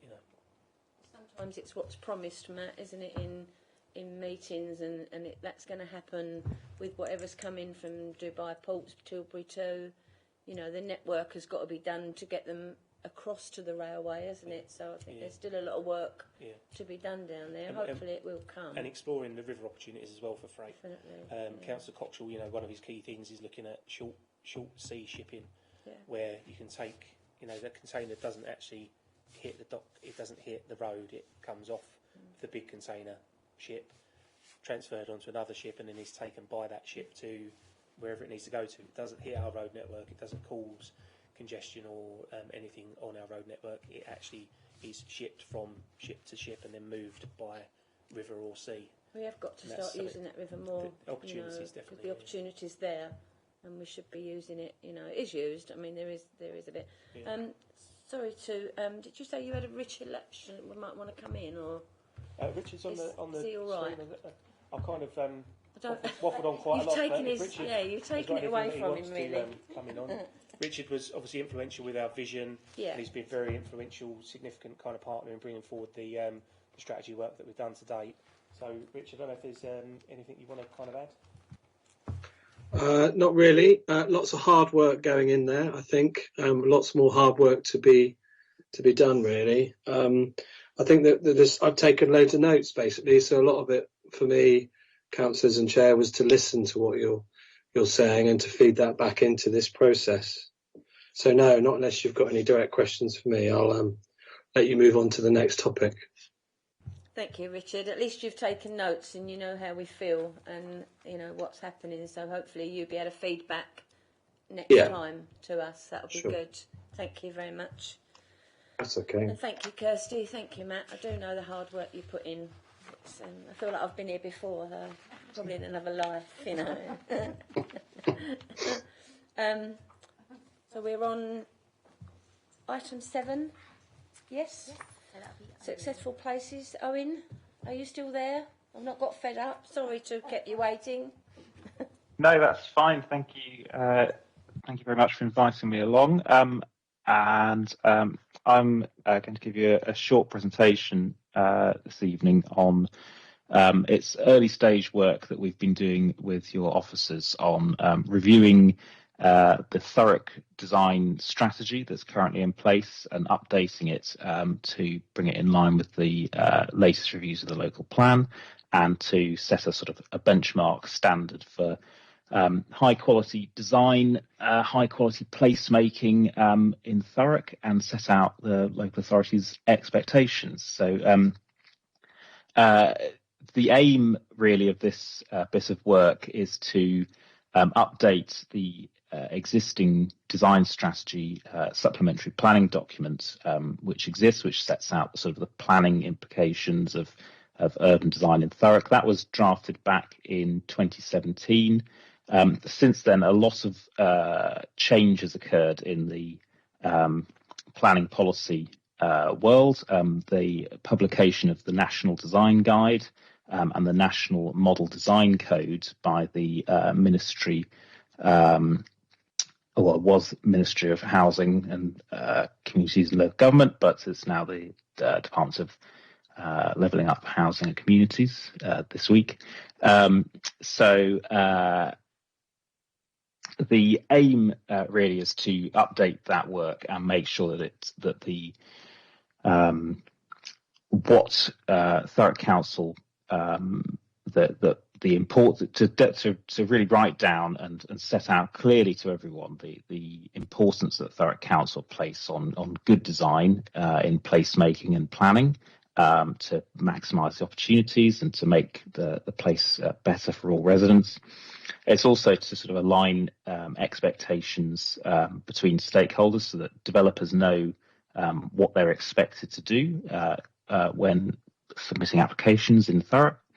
And it will also give guidance on some of the sort of key design opportunities in the local area. And obviously, one of those key design opportunities is making the most use of the river and maximising the sort of green infrastructure, the green connections between places, and making sure that everyone has access to those spaces.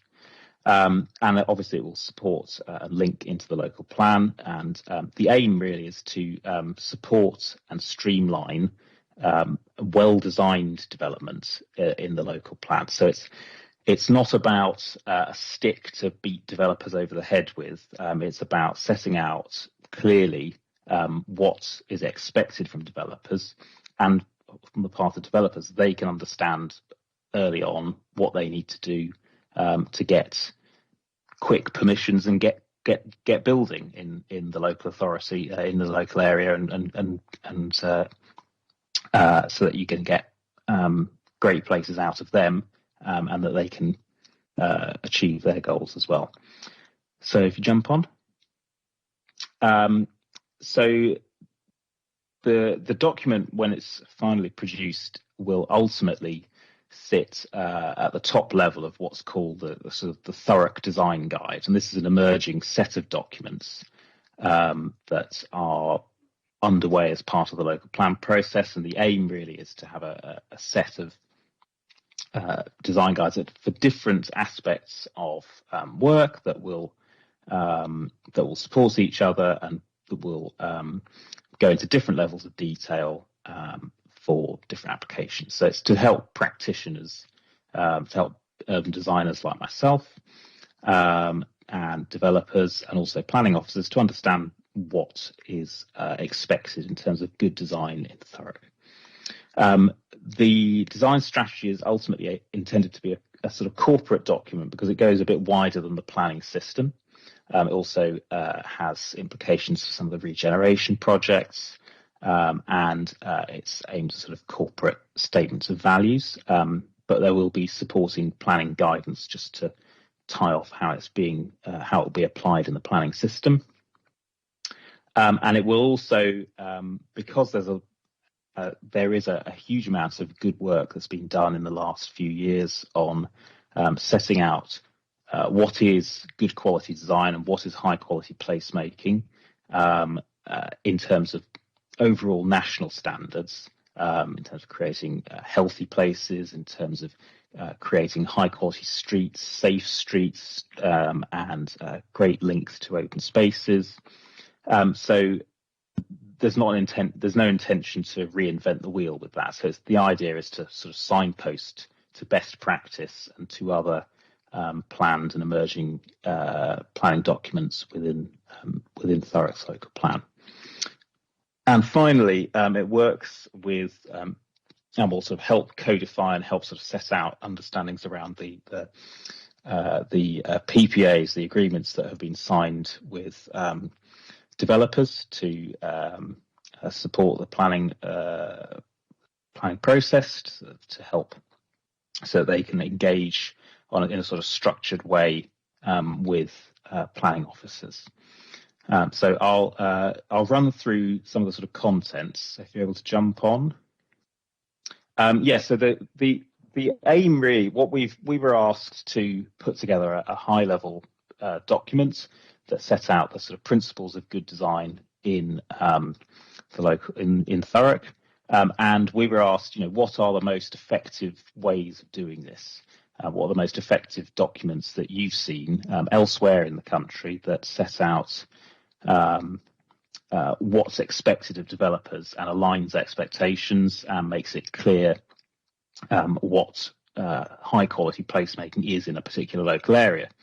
So there's been a number of design charters, they're called, that have been created in the last few years, some of them for quite large local authorities, some of them for more specific developments that set out, and they're really sort of agreements at an early stage of what the overall vision is, but also what the sort of key principles that people need to observe. And I think really the idea with them is to give everyone a common structure to discuss design issues, because they can be quite complex. There's a lot of trade-offs in creating a good place. There's a lot of complexity in designing for all the different users and all the different needs that might go into designing of a place. And the aim really with a sort of set of principles and a set of expectations is to set out quite clearly what are the things that we're discussing, what are the overall expectations of the local authority, and what are the things that you as developers need to sign up to in order to get a planning permission here. So we've been taking a look at various charters from around the country to help us understand what's been successful and how they've been used. So if you jump on to the next slide, and what we're sort of working towards, and again this is very early stage, we're still in an early stage of the process, but really we're aiming to set out in the document a number of things. What is, why? What's the importance of good design at Thurrock? I think it's sort of self-evident, but it's really important to be clear what good design in placemaking and in planning can achieve in terms of creating healthy places, in terms of creating places that provide economic opportunity for everyone, and in terms of creating places that people can be proud of and enjoy being in.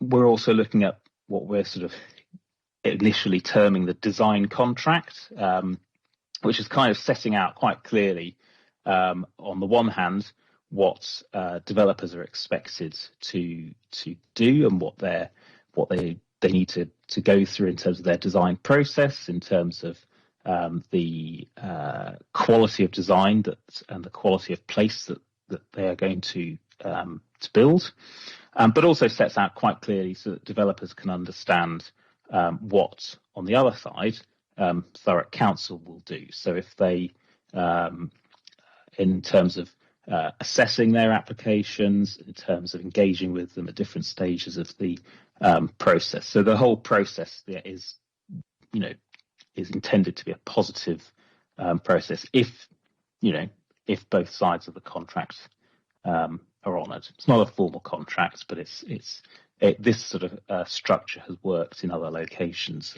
in England.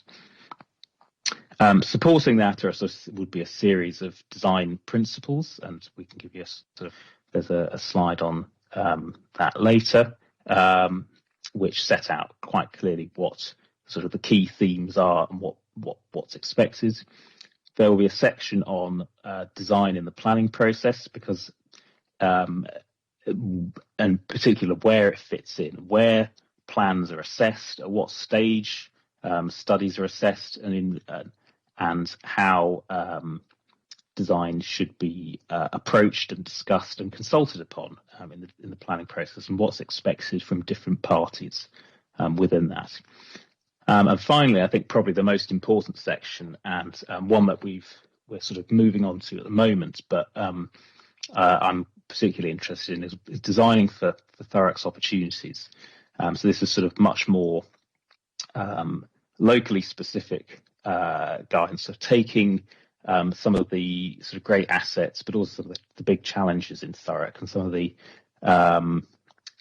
issues that come up time and time again with planning applications for large and small developments, and for infrastructure, for open spaces, and all sorts of placemaking opportunities, and sort of setting out some best practice guidance and some ways of considering and thinking to hopefully raise the standard for design in Thurrock. And this is really taking the work that the National Design Guide has started, and the aim really is for local authorities like yourself to take it on and expand upon that guidance to make it really locally specific, so that the developments that you get proposed in Thurrock are high quality and locally distinctive, make Thurrock better, make Thurrock more have a sense of place.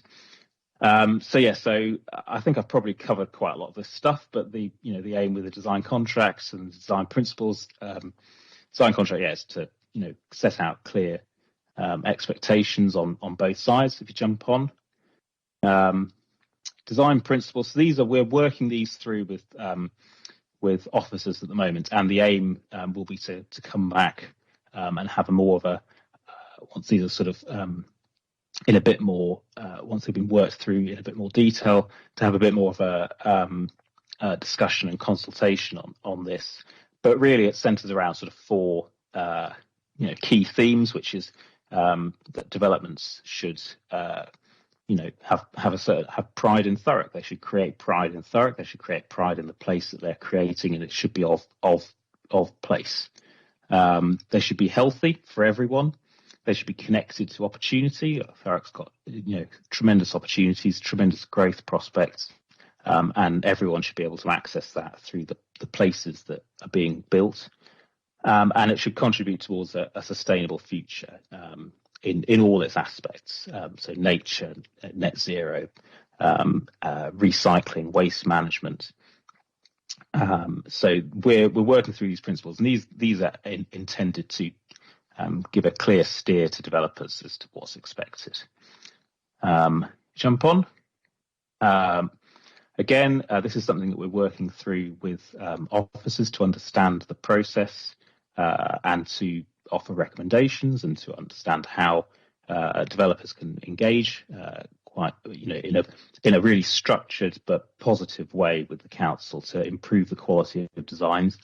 So it's really setting out what developers should do, the studies that they need to do, and how they need to approach any development projects and any design projects in the borough, and also at what stage Thurrock Council will engage with them. So there'll be much more detail on this in the final draft. And finally, sort of designing for the opportunities in the borough. So really sort of picking up on some of the distinctive attributes, some of the different types of places, some of the character areas that are emerging as part of the local plan. Excuse me. But also in consultation with your planning officers, getting into a bit more detail about what are some of the issues that come up again and again and again in terms of developer submissions and planning applications, and how could we do them better? So really giving guidance and almost a sort of library of ideas and information to developers to say, look, you might have a standard solution for this, but it's not going to work here. So you need to consider this in a more detailed way, and actually that will create a much better place for everyone. And again, signposting and offering links to some of the best practice design guidance. So yeah, and I think this is going to cover quite a lot of territory, potentially not just residential developments, but also some of the sort of key infrastructure and networks in the borough. So as I say, it's early stage. It was we sort of starting internal engagement with your officers and different departments in the council. We'll be coming back, I'm sure, with a further briefing on where we're at and the sort of implications, but also the positive things that can come out of it. Drafting final document, putting it out for consultation, and finally publishing it. So that's lots of that's going to be taking place over the next few months, probably towards leading up to Christmas. So I think I'm doing a double act with Rob now, who's going to take this on, unless you would like to ask questions now. Happy to answer questions. Thank you, Richard. Probably one might be better to ask on Kirsty's one on the local plan. I just wondered, we've been talking a lot about developers, and over the years we've probably had some atrocious buildings done in Thurrock, and the trouble is, once they're built, we can't take them down again. And when you go around the country, you see such beautiful housing being built, and we wonder why we're not doing it. I just wondered how many pre-planning applications are we getting more, Kirsty, or are we not? Lee would potentially be the best person to talk to about things that we're getting coming through Lee, from a pre-app perspective. As you've been sitting there for so long, Lee. No, that's fine. Thank you, Chair. So as you probably wouldn't be surprised that things have slowed down slightly with the way the economy has been recently.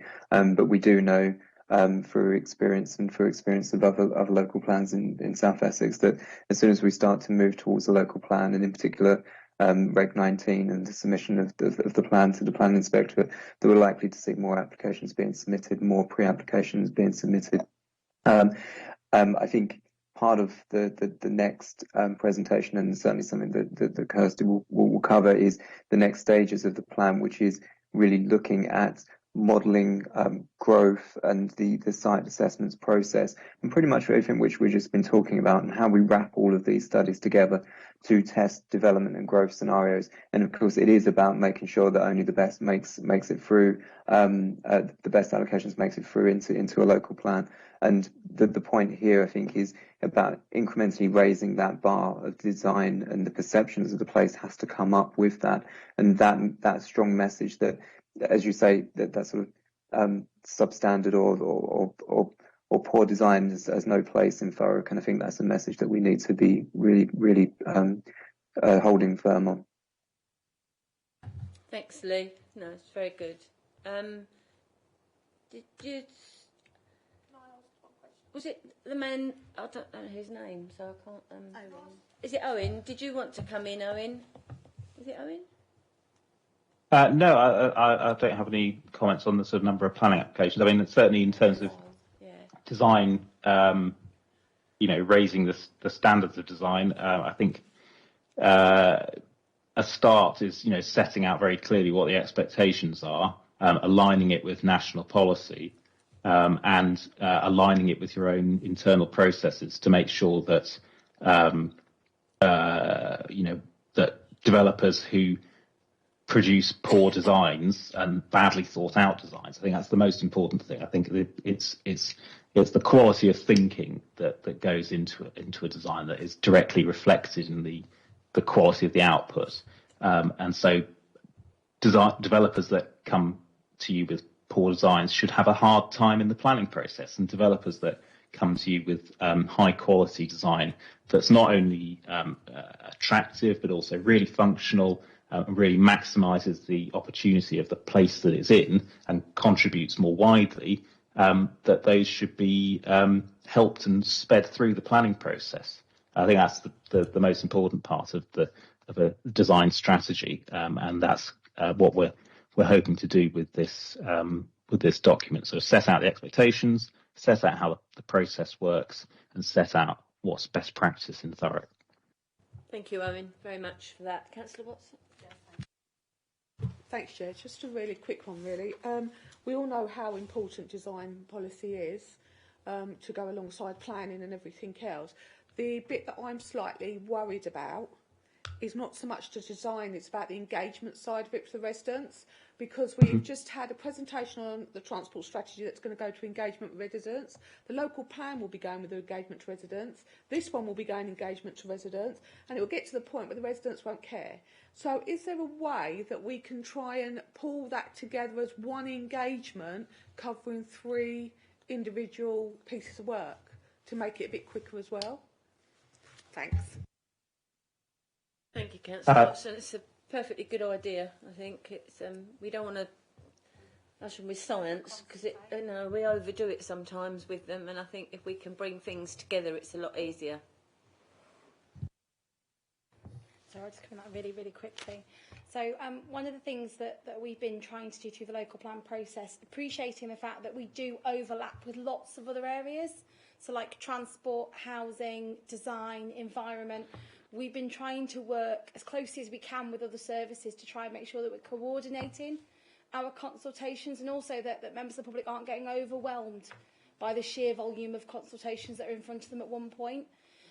We have slight difficulties because some things will have to be done separate because of statutory processes, but where we can, we will try and have that combined conversation with communities and make it easier for them. So when we do the events in the winter, like we said, we're joining up with Matt's team in transport, so people come along to one event, they can talk to officers from both services. They may then get signposted to slightly different parts of the websites, but they've got a chance to sort of speak to us all and to see how it sits in that wider strategy of everything else that's happening around it. And we'll try and do something similar as well with the design strategy and other pieces of work that are coming up in those kind of services that are linked to the local plan, and kind of have that. They're not part of our team, but do you know what I mean? They've got that relationship with the local plan going forwards and try and coordinate wherever we can. Thanks, Kirsty. Just one thing on the design principles, though, that I am also, another bit that I'm slightly concerned about is at the moment, because we haven't got an up-to-date local plan and up-to-date design principle, we can't stop at the moment any planning applications coming through with poor ones. Am I okay just to come in? I'll come in quickly on that again. So there is a national design guide which you can apply weight to. So I think that has sort of set principles within it. In terms of kind of the locally specific stuff, I would say that our design strategy is still relevant, but potentially not progressive enough. And that's obviously what we're trying to remedy now through this kind of review of design strategy, and making sure that policies within the emerging local plan are fit for purpose. They've got that aspirational thing, but they're also very kind of prescriptive in terms of what our expectation is. Because what we don't want to do is obviously be too broad with things. We have to get that balance right where you're allowing for innovation, but at the same time, if you've got something in front of you, you've got firm grounds to refuse something on. So there is some national stuff. The national stuff has got better, but I can appreciate where you're coming from. We do need to get this local stuff accelerated. Yes, also just to add to the national stuff, there has been a recent number of planning inspectorate decisions on planning applications that have upheld the council's position to refuse an application on design grounds, even when the council does not have a 5-year housing land supply or an up-to-date local plan. So it does have increasing weight, and that's based on primarily National Design Guide policies. So you do have some tools, but it is more difficult if you haven't got the local evidence and the local work done. Thanks, Owen. Yeah, I think we've learnt in Thurrock that that we have got to do better, you know, and this is our chance now to get it right. I think, I hope so. Anyway, we need to bring better builders in. We need to bring people who actually know Thurrock, you know, and know the outlay of Thurrock and what it's like. So we are a different borough than a lot of the other boroughs that circle around us. So we are different. We've got a big industrial one at one end and we've got a rural bit at the other end. So we are quite different. So I think I want to see some. I mean, 1930s, they probably had it right and built better quality homes. But we have to get back to that. So thank you for that, Owen. Item 8. No, I think Richard's continuing item 7. Richard? Yeah, just check. He's got nothing else. Is it finished? No, Robert's got a second. Oh, Robert. Yeah, sorry. Yeah. Robert, can we bring you in? Hi there. Thank you. Yeah, good evening all. Good evening. I'm Robert Hayward, I'm Town Planning Associate at David Locke Associates, and I'm going to talk about the commission we're currently working on for the local plan, which is called the Site Assessment Study. And I'll also discuss how this fits in with the future related evidence for the local plan. So, what is the Sites Assessment Study? There is a requirement in national policy to allocate sufficient sites to meet the housing needs of the local authority area. So the study is a process of assessing sites for their potential for allocation in the local plan. Note, though, that if a site is best performing in the sites assessment study, it doesn't mean that it will go straight in for allocation. That will be determined by the local plan. The sites assessment study is just one of the pieces of evidence that will help decide allocations. The sustainability appraisal being another one, along with further evidence done on the Greenbelt and so on. The sites assessment study is an ongoing process, and it will continue to be updated as we progress towards the draft local plan. And finally, the study will lead to area development frameworks and concept plans, which I'll come on to later. And I'll first discuss how the study then will lead us there and the process we're going through. So in the beginning, we had a blank canvas with no sites, and then, Kirsty, lots of sites all across the borough were identified. These sites consisted of legacy sites from previous local plans and sites in the urban areas owned by Thurrock Council, unimplemented planning permissions and those underway, as well as a huge number of sites that have come from various rounds of call for sites since 2015. So the starting point of the study has been a collection of just over 350 sites. Now, these sites were then taken into an initial review. So the assessment process is guided by national policy and guidance. And one of the main themes of the national planning policy framework and local plans is deliverability over the plan period. So the test at initial review stage has been to sieve out unavailable sites that have no prospect of development in the local plan period, such as those with no clear view on land ownership and availability, as well as applications that have been expired and applications that are underway. This initial review of sites has resulted in refining the number of sites for the next stage of work. So this stage has been an assessment of sites based on several criteria. This has been a mapping exercise using data from the local plan evidence base, as well as national open data. And this being a mapping exercise means that it is quite high level and therefore does not go into the level of detail that is carried out at planning application stage.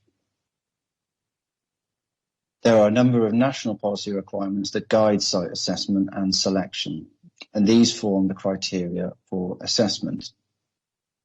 There are sequential factors, such as steering development to lower risk flood areas, focusing on poorer quality agricultural land first, focusing on land of least environmental quality first, and focusing on brownfield before greenfield and greenbelt.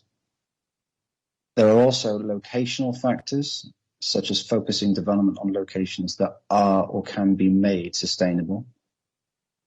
And there are development factors such as environmental health, like noise and air pollution, ground conditions, heritage impacts, as well as landscape impacts.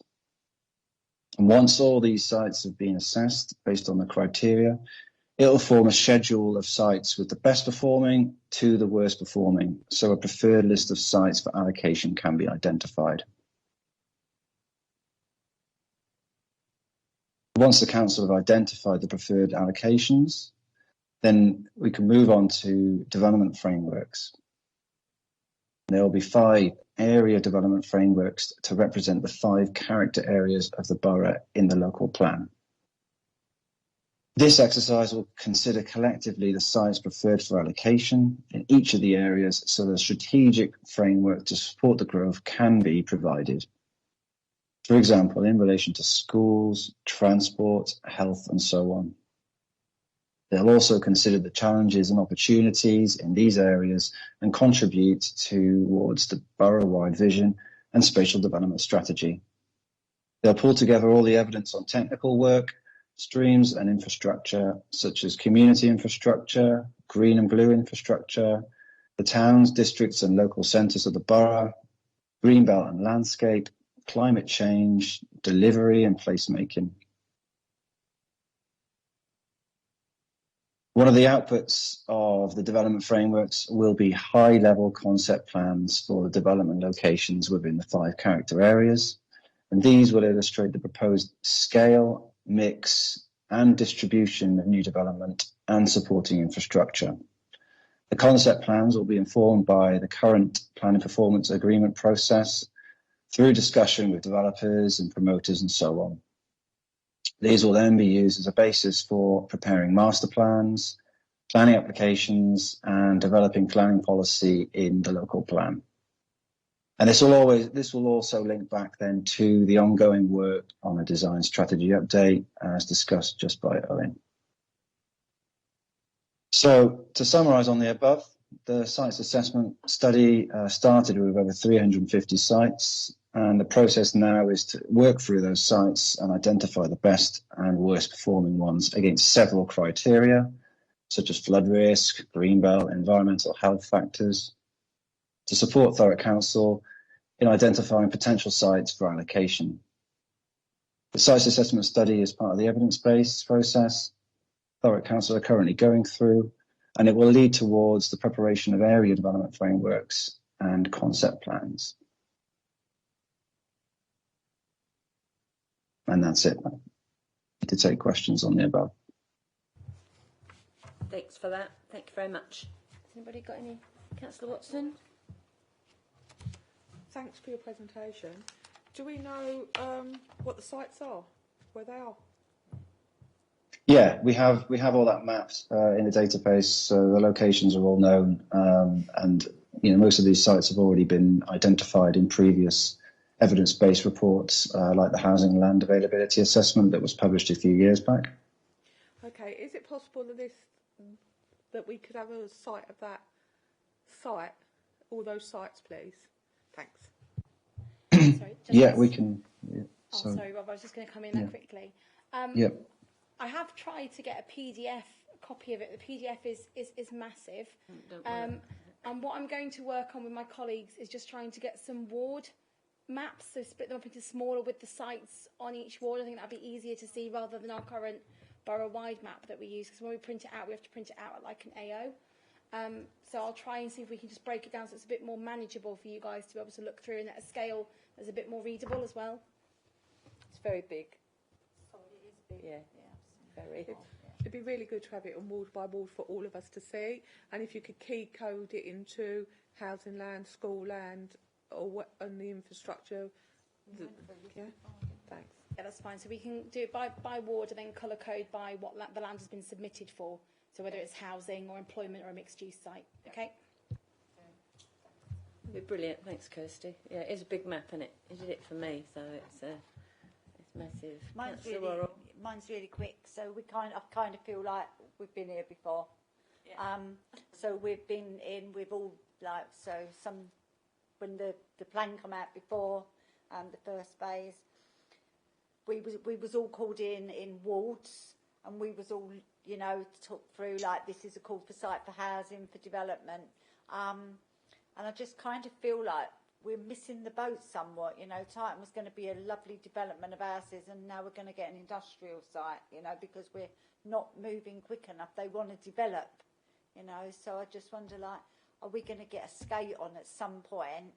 Because I don't think just saying we can't do it because of the Thames crossing, you know, and then we've got developments coming forward that are not good enough and they're in the wrong place and we're not in control of it. And all at the same time, you know, we've got 32,000 houses come in, and I just feel like we've had this scale before. You know, I've seen mine for my ward in Grays. Whether it's changed, I guess it really has. You know. One of the biggest challenges that we've had mostly with sites within the urban area has been the viability point, because actually some sites that we had anticipated would come forward for residential, and actually they wouldn't need us to allocate them for residential, have come forward for employment uses, because employment land is more valuable in some locations than housing land, which is quite a unique problem to have, and very few councils in the country have that problem. Certainly, I definitely agree with you. There is a lot of need for us to get more information around those sites, where those sites are, what our current assessment is, so that we can start working out if there are any that can kind of progress ahead of the local plan, because there may be some within the urban area already that could come forward, because we have got that shortage of housing land, and we do have a presumption in favour of housing development at the moment because of where we're at with our housing delivery test. The difficulty we've got is encouraging people to build in those areas because of the viability considerations and all the rest of it. But I think the more we get the information out there, hopefully that would encourage the market a little bit more on some of those sites, perhaps. Thanks, Kirsty. I think we have got a lot of council land that was used as council land that is fenced off at the moment, and it's brown belt land, and it can be used, and it's not being used. Yeah, and I think that, as Councillor Worrell said, we've been here before, and we don't seem to be moving forward. I know we are, and I know you're doing a lot of work, Kirsty, and it's a big piece of work. It's not a small piece of work. I understand that. But I think we don't want to miss the boat now. This is our last hurrah. I think if we don't get it done now, then we'll be told what to do, and we don't want that, because then we'll end up with things we don't want. But I think there is an awful lot site specific. How soon before we get to that, Kirsty? Site specific. I was kind of jumping into my presentation a little bit now. No, that's fine. So originally we were intending on having 2 Regulation 18 consultations, one commencing in October that would be strategic policies and give you kind of like a spatial distribution. Decision has now been made just to do 1 consultation document under Regulation 18, so that would be next summer. So next summer, July time, would be when you would get the strategic policies, those detailed policies, and the allocations. Obviously, before we get to that point, there's a lot of work that we need to do with communities, with elected members and other stakeholders, to look at the work that Rob has been doing at David Locke Associates, that initial assessment, build upon that to work out which sites we feel need to be allocations within the plan, and to look at those other bits of evidence alongside it. So like the infrastructure delivery perspective, the work that we're doing with the transport model that we discussed earlier.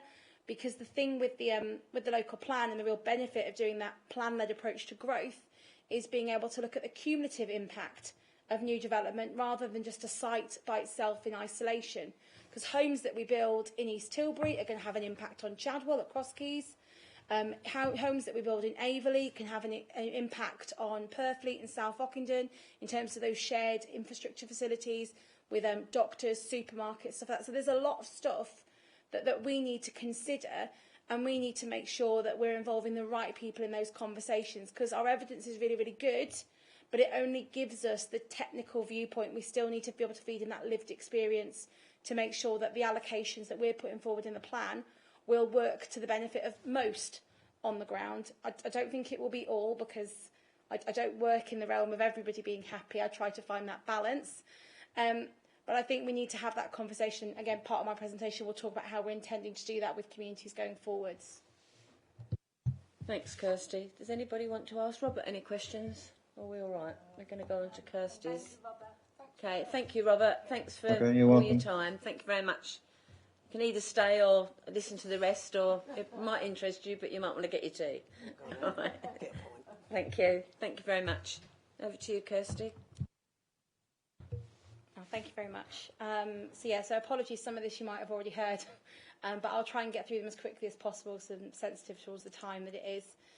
So I mentioned the kind of revision to the work programme. When we first talked about condensing the two Regulation 18 documents into one, I was really keen that that would mean that we wouldn't stay silent. I think communities have kind of been operating in a vacuum, and then the story sort of goes on its own little path. So what we've decided to focus on this year is going out into communities and really giving them that kind of foundation, that understanding about what a plan is, the things that are feeding into it, and giving them a chance to talk through some of their concerns, some of them questions, with officers face to face ahead of next summer's consultation.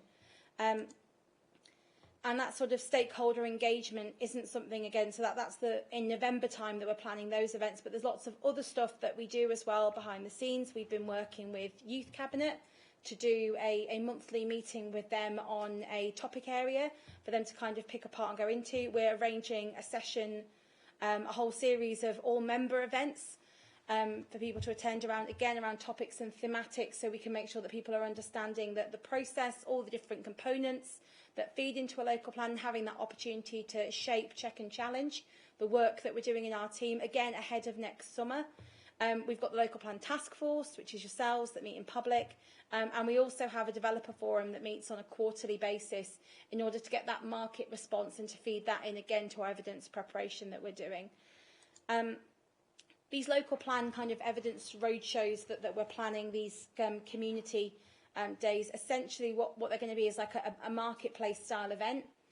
So we'd have some exhibition boards around specific thematics, so like when we talk about homes, what do we mean about homes in the context of the local plan? What do we mean in terms of transport? Again, working with other council departments where we can, to give people an idea of kind of the breadth and scope of the plan. Because we get focused a lot. I go out and an event I was in recently at Chadwell, there was a person I was speaking to there, and they were really concerned that we were going to build 32,000 homes next year. And he could understand if we were going to spread it out, but if we were going to build them all next year, that would be a bit much for the infrastructure to cope with. So there's a lot of misinformation that is out there at the moment. And there's a lot of people as well that are thinking, they've heard it all before and nothing's happened. And, I have been at Thurrock Council, I left, I came back. So I do appreciate the fact that it does feel like it's been quite a lengthy plan-making process. But genuinely, the complexities that exist within Thurrock are very professionally exciting, but also very professionally frustrating.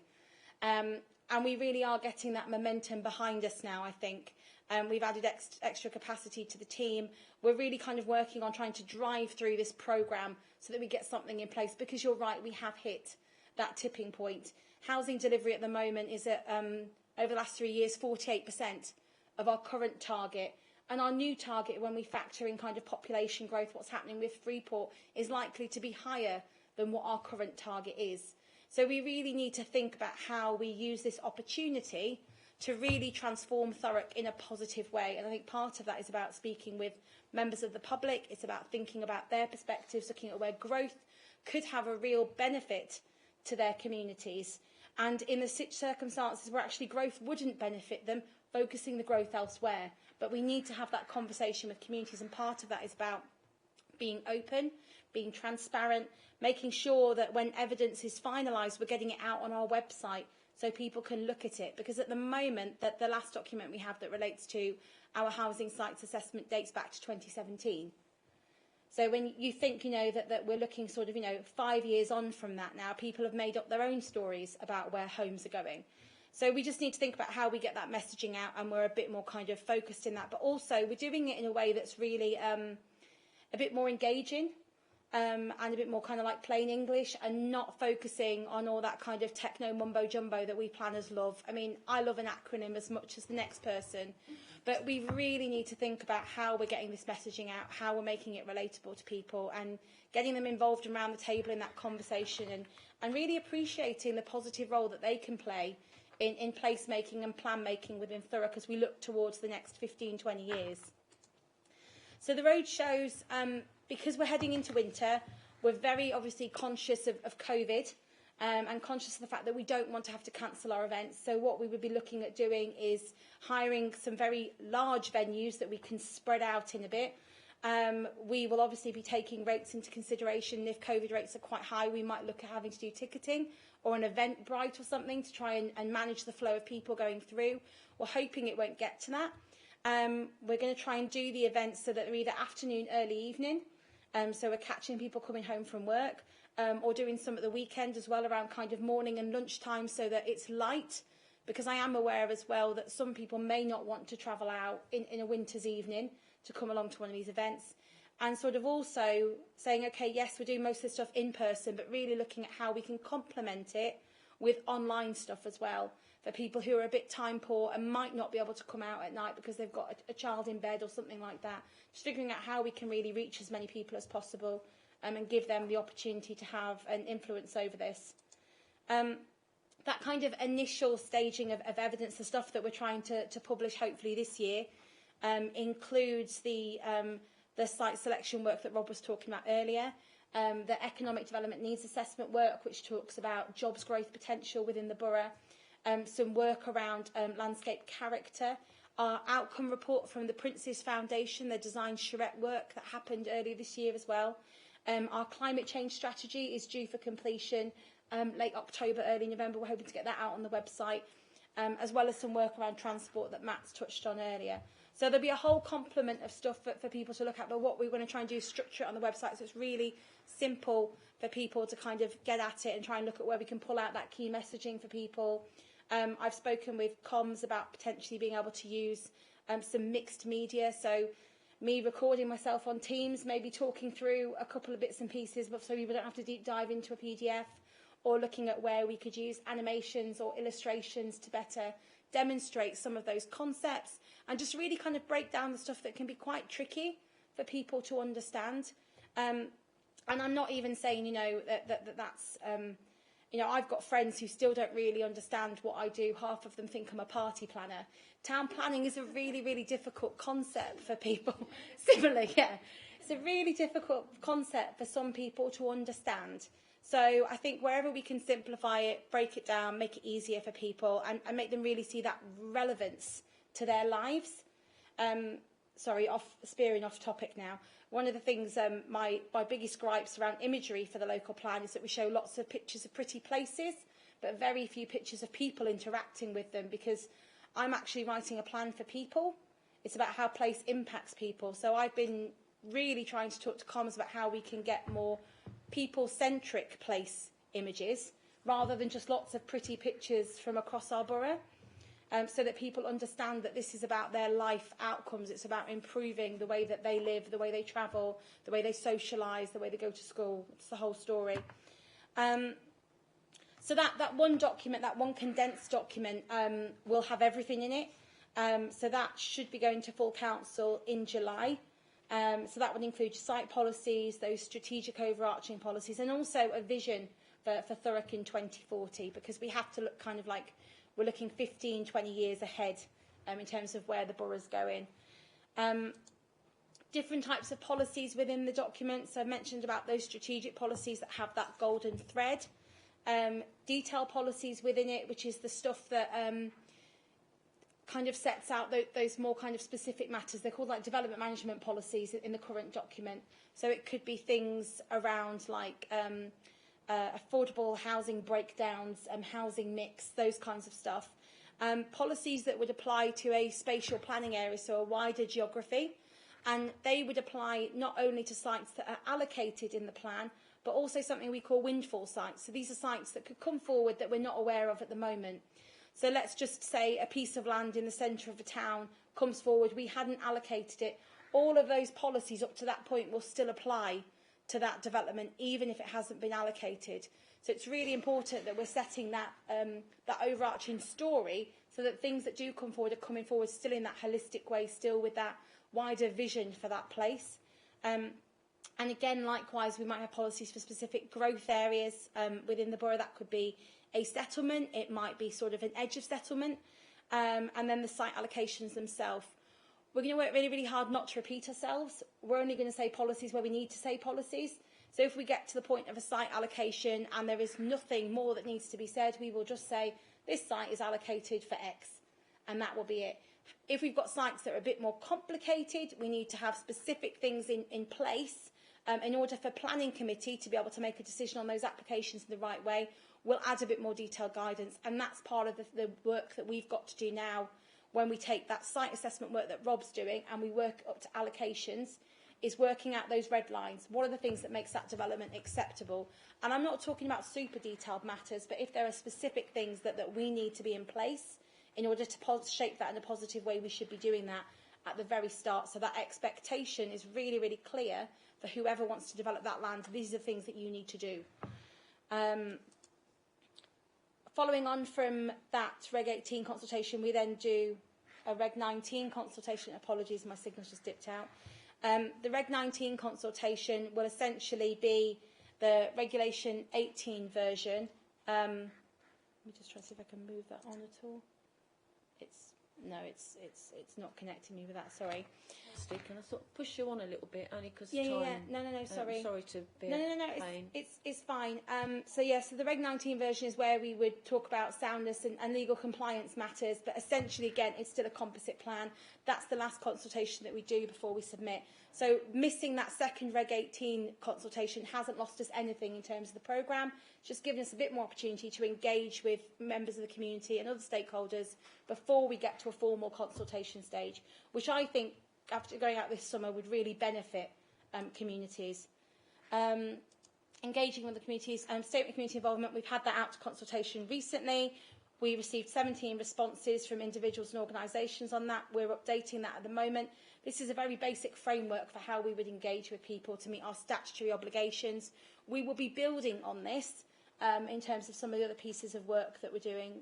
One thing of which is the Your Place, Your Voice community panel, which we spoke about previously at the last stakeholder, at the last task force meeting. So we're still working with Natalie Smith's team to work out how to do the selection process. But what we're thinking at the moment, that we would do the expression of interest forms online, printed forms will be available in libraries. We'll let all elected members know when that process goes live. If you know anyone in your patch that would be a really, really good kind of champion for local people, has got a really good viewpoint, and also reaching out to kind of other community groups from specialist sectors as well. So like people from the disability forums and stuff like that. So we've got a good wide representation on it, not just the usual suspects. And then what we would do is kind of have an initial assessment of those applications and do an away day with them. So put them in the setting of a meeting, see how they get on, maybe see if they need any additional support to be able to facilitate them. Going on that meeting, it might be translation support, it might be help with a learning support or something. And then kind of make that final selection around that panel to make sure we've got a good makeup and lots of different voices and people that are actively participating. And then doing an online hub for people and having the meeting programme sent out. I spoke last time around local plan PPAs. I won't go into this again, but essentially it's the process that we've got with developers at the moment to help guide and shape site allocations, giving them the chance to really be able to tell us how they think we can overcome constraints or obstacles on their site, but also giving us the chance to get them to think about what their wider package might be in terms of community benefits. Them entering into a PPA does not guarantee them an allocation within the plan. It just gives us the opportunity really to have that sounding board with them. And as you'll see on the slide deck here, we're hoping that maybe we could get some engagement in with elected members as well and other local stakeholders as we work through that PPA process to get more of their viewpoints and to feed that in as well. Last bit, impact of COVID-19 on plan making. This has been kicking around the agenda for a while, so I do want to cover this off. The immediate impacts obviously were around kind of that temporary infrastructure public realm alterations. there was a need for us to kind of rethink and reimagine how we would engage with residents and stakeholders sort of during and post-pandemic peak. I mean, we're still taking it into consideration now when we're thinking about stakeholder engagement. And then there was that national fall in house building because of social distancing on site, reduced workforce due to illness, but also material shortages. We're still struggling with some material shortages and the implications of COVID, and also kind of displacement of workforce during COVID as well, so and other things. What we noticed sort of through lockdown, some places were better supported than others. So that's the thing, kind of as we've been moving forward now, and we've been thinking about how we look at that road to recovery and our things to think about in terms of the new plan. Some stats on your slide deck. These are national statistics, they're not local statistics, but from speaking with officers in public health, transport, open spaces, they very much mirror the Thurrock experience. Mental health issues on the rise, issues of people feeling isolated or struggling with working from home. A lot of opportunities for digital innovation, but it's sort of exaggerated that digital divide even more between the people that have got good access to connectivity and the people who have poor access or are not maybe as confident users of digital tools. And then that kind of 23% increase for local corner shops, but actually the high street as a whole suffered a little bit. I think Grays fared a bit better than others, specifically when you look sort of central London where they were more around a commuter economy. But there's still that kind of need to rethink about what the high street, the role of the high street is. And also when you're looking at open spaces, the people who were most satisfied with their homes were the ones that had that access to open spaces and to outdoor space themselves. I'm not going to stop you. No, you're fine. I'm just going to ask the members if they want to extend. Is that all right? Because I'm sure there'll be questions coming in from this. Is everybody all right with that? Okay. Okay. Talking Thanks, about Kirsten. as quickly as I can talk here, sorry. And then road to recovery. All I've done is basically just put a couple of bullet points on the slide, because and there's one quote that I think is really, really good. So the COVID-19 Marmot Review talked about, coming out of the pandemic, it's not just build back better, it's better and fairer. And I think that's really something that we need to kind of embrace in Thurrock.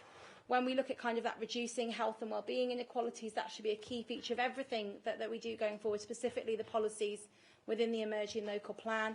It's thinking about that balance between place and housing.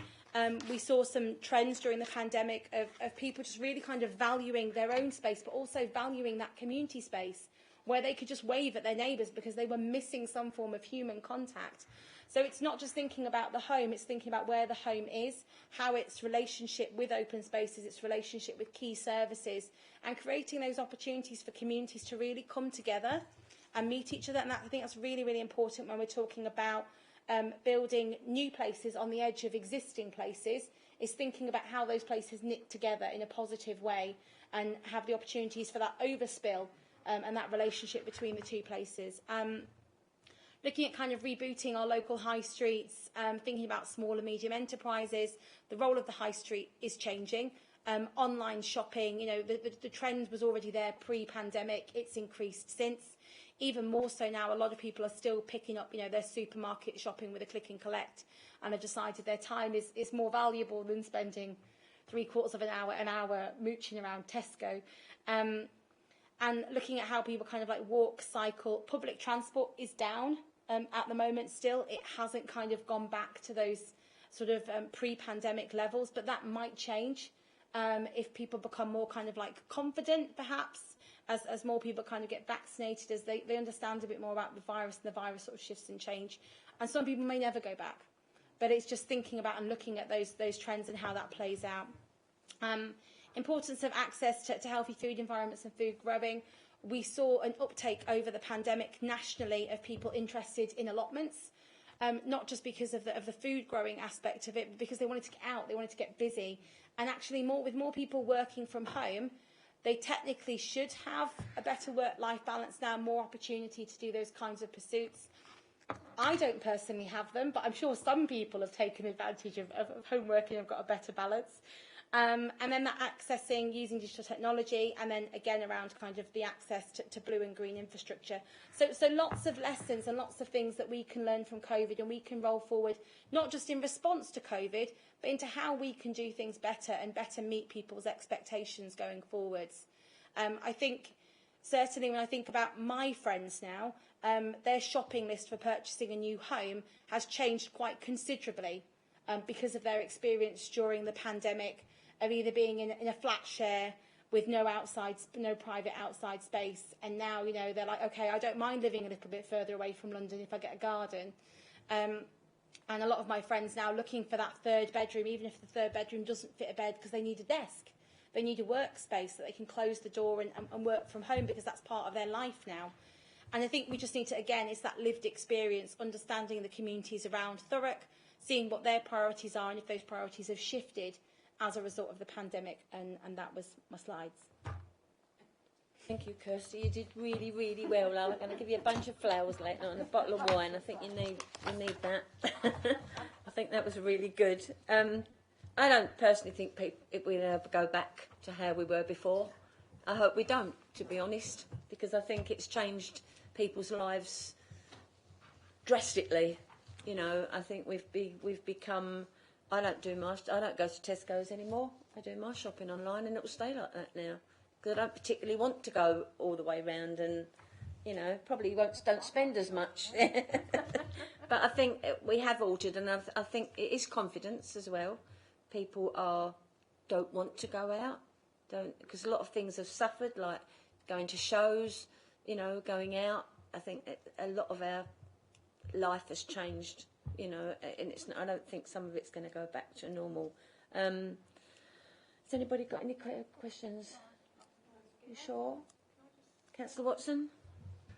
So I agree with Councillor Edsall. Things won't be going back to normal, and thank God they aren't, and I wish they weren't, because I went to work every single day through COVID, and there was not one car on the road, and I could get there in about 15 minutes, to be honest with you. Planned really well. It's shaped up really well. The only thing I want to ask is, maybe next meeting, Kirsty's first on the agenda. To get, I would rather have the opportunity for you not to go galloping at 10 miles an hour or whatever it is, but just to take that little bit more so we've got time. Because in my head right now, I'm like, whoa, but I haven't got the questions there to ask you just yet, but I will, and I email you like I normally do. But thanks, Kirsty. True, though, you've got to digest it and everything else, and I think we do digest it most of the time, because when we get home we read, and it's a bit like some councillors don't read agendas, and they come in and it's all, they didn't really read it, so they didn't really understand it, and you catch them out a bit sometimes where they haven't read it. But I think it's about. I don't really want to wait till next summer, Kirsty, because I think we seem to be going on and on, because it'll get moved to December, and then it'll get moved to 2024, and I can see that, being involved with the plan before, I can see that happening. I would rather we try and bring things forward if we can, to get the. No, it's not. I know that. Yeah, no, I You've got a statutory timetable that you're on, aren't you? Yeah, but I think there's lots of things we can bring forward if we try. Yeah, and in the where you mentioned the venues to get to, I think there's a lot of venues that you've missed out.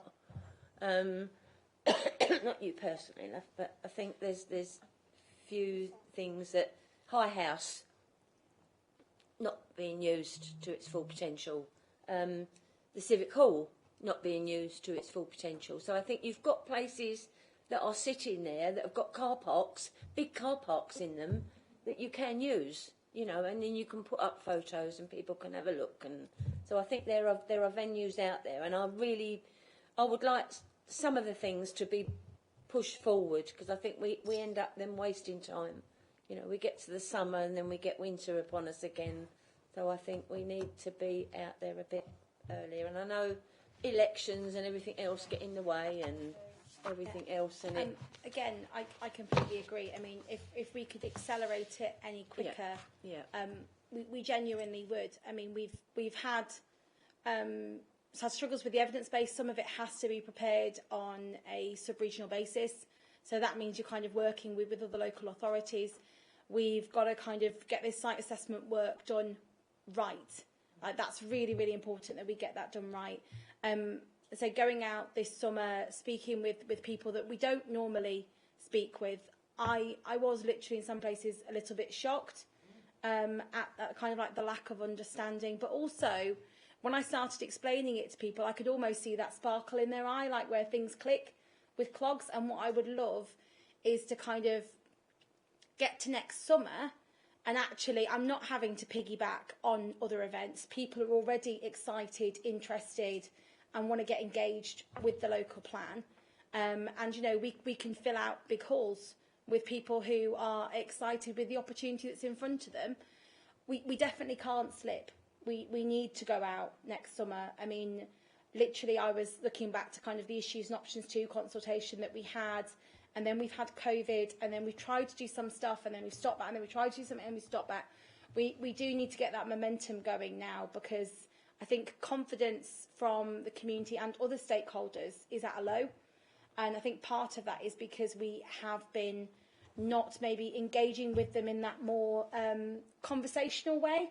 So I think putting stuff on the website, keeping the website up to date, having these opportunities for people to come along, speak to planners, making ourselves more accessible as a service will hopefully help break down some of those barriers. And next summer will come before we know it when it comes to that.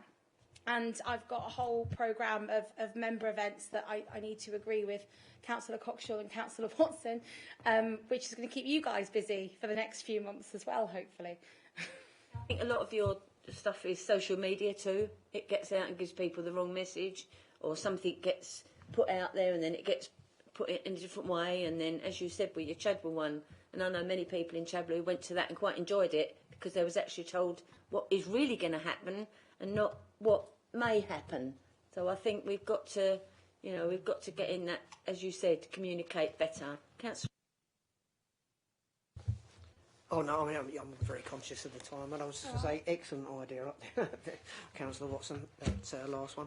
Yeah, really, I mean, the COVID thing, I think we are where we are now. I think, people working from home is absolutely the way it is now, and it's only going to increase. I think my only real fear is actually for the commercial world, because I think it's having a major impact wherever we go. I mean, I do get around the town up into London quite often, and there are places seriously struggling now, and I really don't think it's going to get any worse. I think we've got a lot of bad news stories coming down the line, actually, with various business ventures. It's a shame, but it's the way the world's going now. And it is in every country, I believe. And I don't think it's going to help the youngsters starting in businesses, because they're not going to be brought in, so you lose that connection with people who perhaps know a bit more than you, so you learn off them.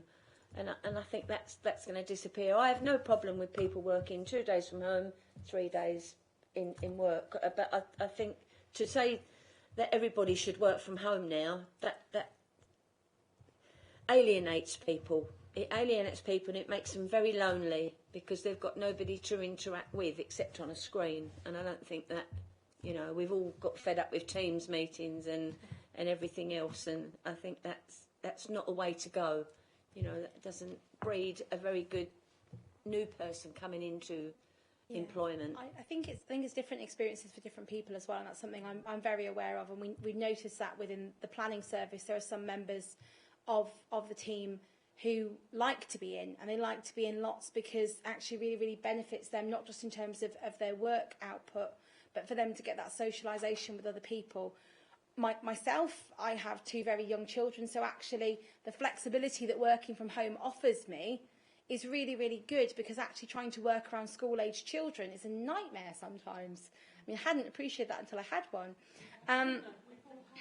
Yeah, I know. But the home working aspect of it just makes my life so much easier if I just need to kind of pop out quickly, bring my child from one place to another, and then I can log back on again. So I do appreciate that for some people there is a benefit, for some people it's less so. And I think that's why when we're talking about engagement on the plan, it's important to understand those different perspectives. The high street one's a really, really good one. So there are some parts of London that have really, really suffered because they've been based on that kind of high commuter catchment for their services. And then there are lots of places outside of London now that are thriving because actually that commuter population is at home. They're wandering into town on their lunch. They've got into the habit of going to their local shops for a quick little wander and a mooch. So what we're seeing is that some of the high streets are changing and their role is changing. Also, we're seeing like pop-up workspaces, like those collaborative workspaces where you go, you have a coffee, sit down with your laptop for a few hours, you can talk to people around you while you're working from... So I mean, I think it's about looking at how we utilise some of those opportunities now post-COVID and think about, okay, this is the new normal. How do we really make this work for the residents, population within Thurrock?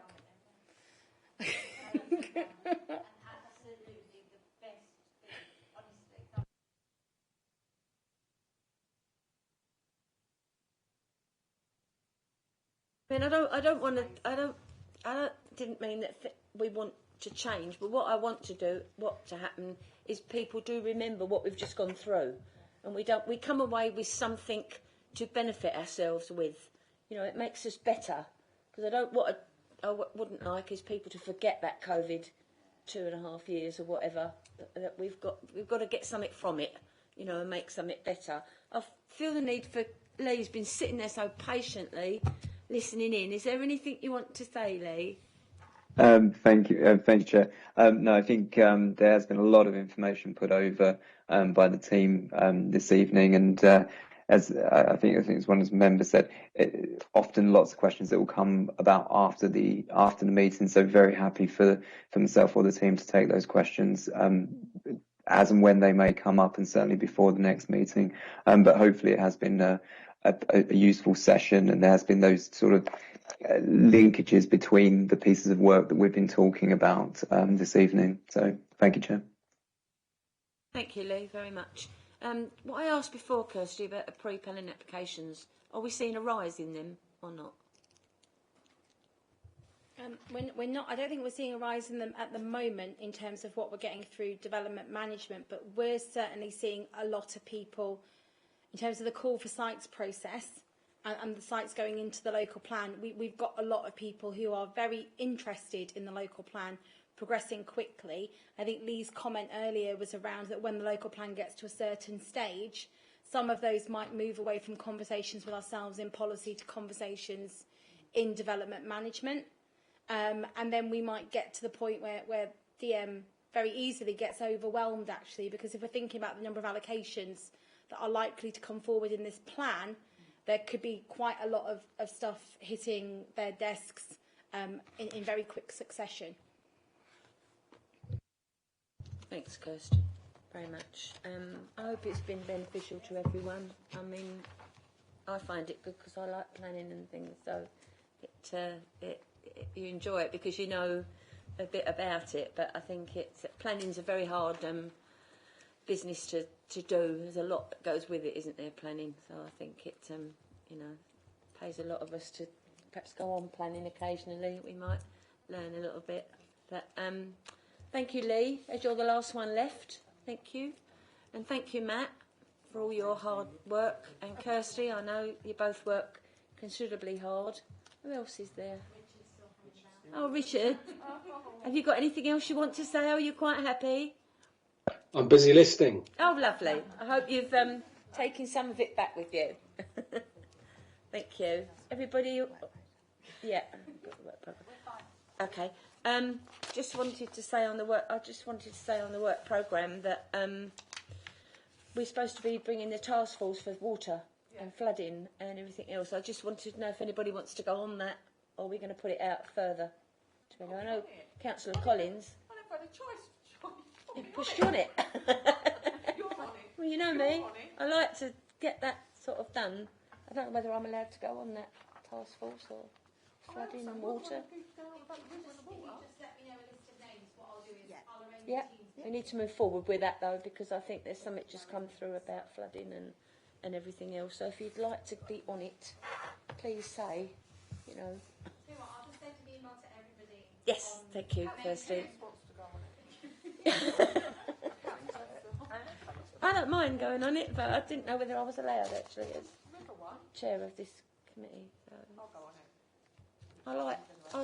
you know, I'm quite happy. I think the idea is just for it to be some informal Yeah, and I think there's a lot coming through. We've got, invite to everybody, and if it spikes anyone's interest. yeah, I mean, we've got something flooding and drainage coming in January, so I think I want something before that, long before that, so we can take something to that, have some input into that.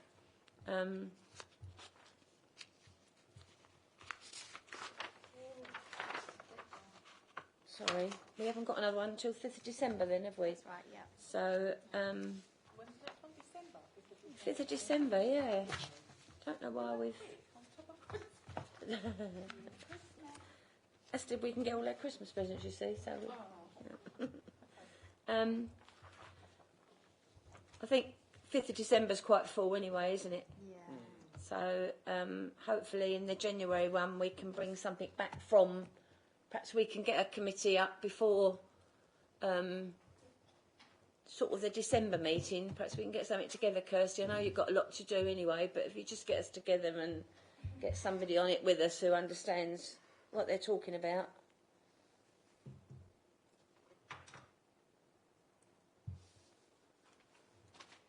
Yeah, so just to confirm, I'll send an email to all members of Task Force then so we can have a chat about flooding and water management. Yeah. And then work out what it is specifically that we want to investigate and talk about, and then we can bring that to a future task force meeting, maybe with separate teams, conversations with consultants in between. I think what we don't bring up on some of these meetings is there's a lot of dikes being put in on the A13, because it used to be called the River Hope that runs through there. And yes, am I right? It's down the bottom of my garden. Oh, very good. Yeah, see? It's piped, really. Oh, right. But I think there's a lot of things being put in place that we haven't really heard about. So that's draining the water away from where they don't want it to be. So I think we could look at things like that, you know, that's being done. So, right, meeting ends at 21:50, and thank you all for your input.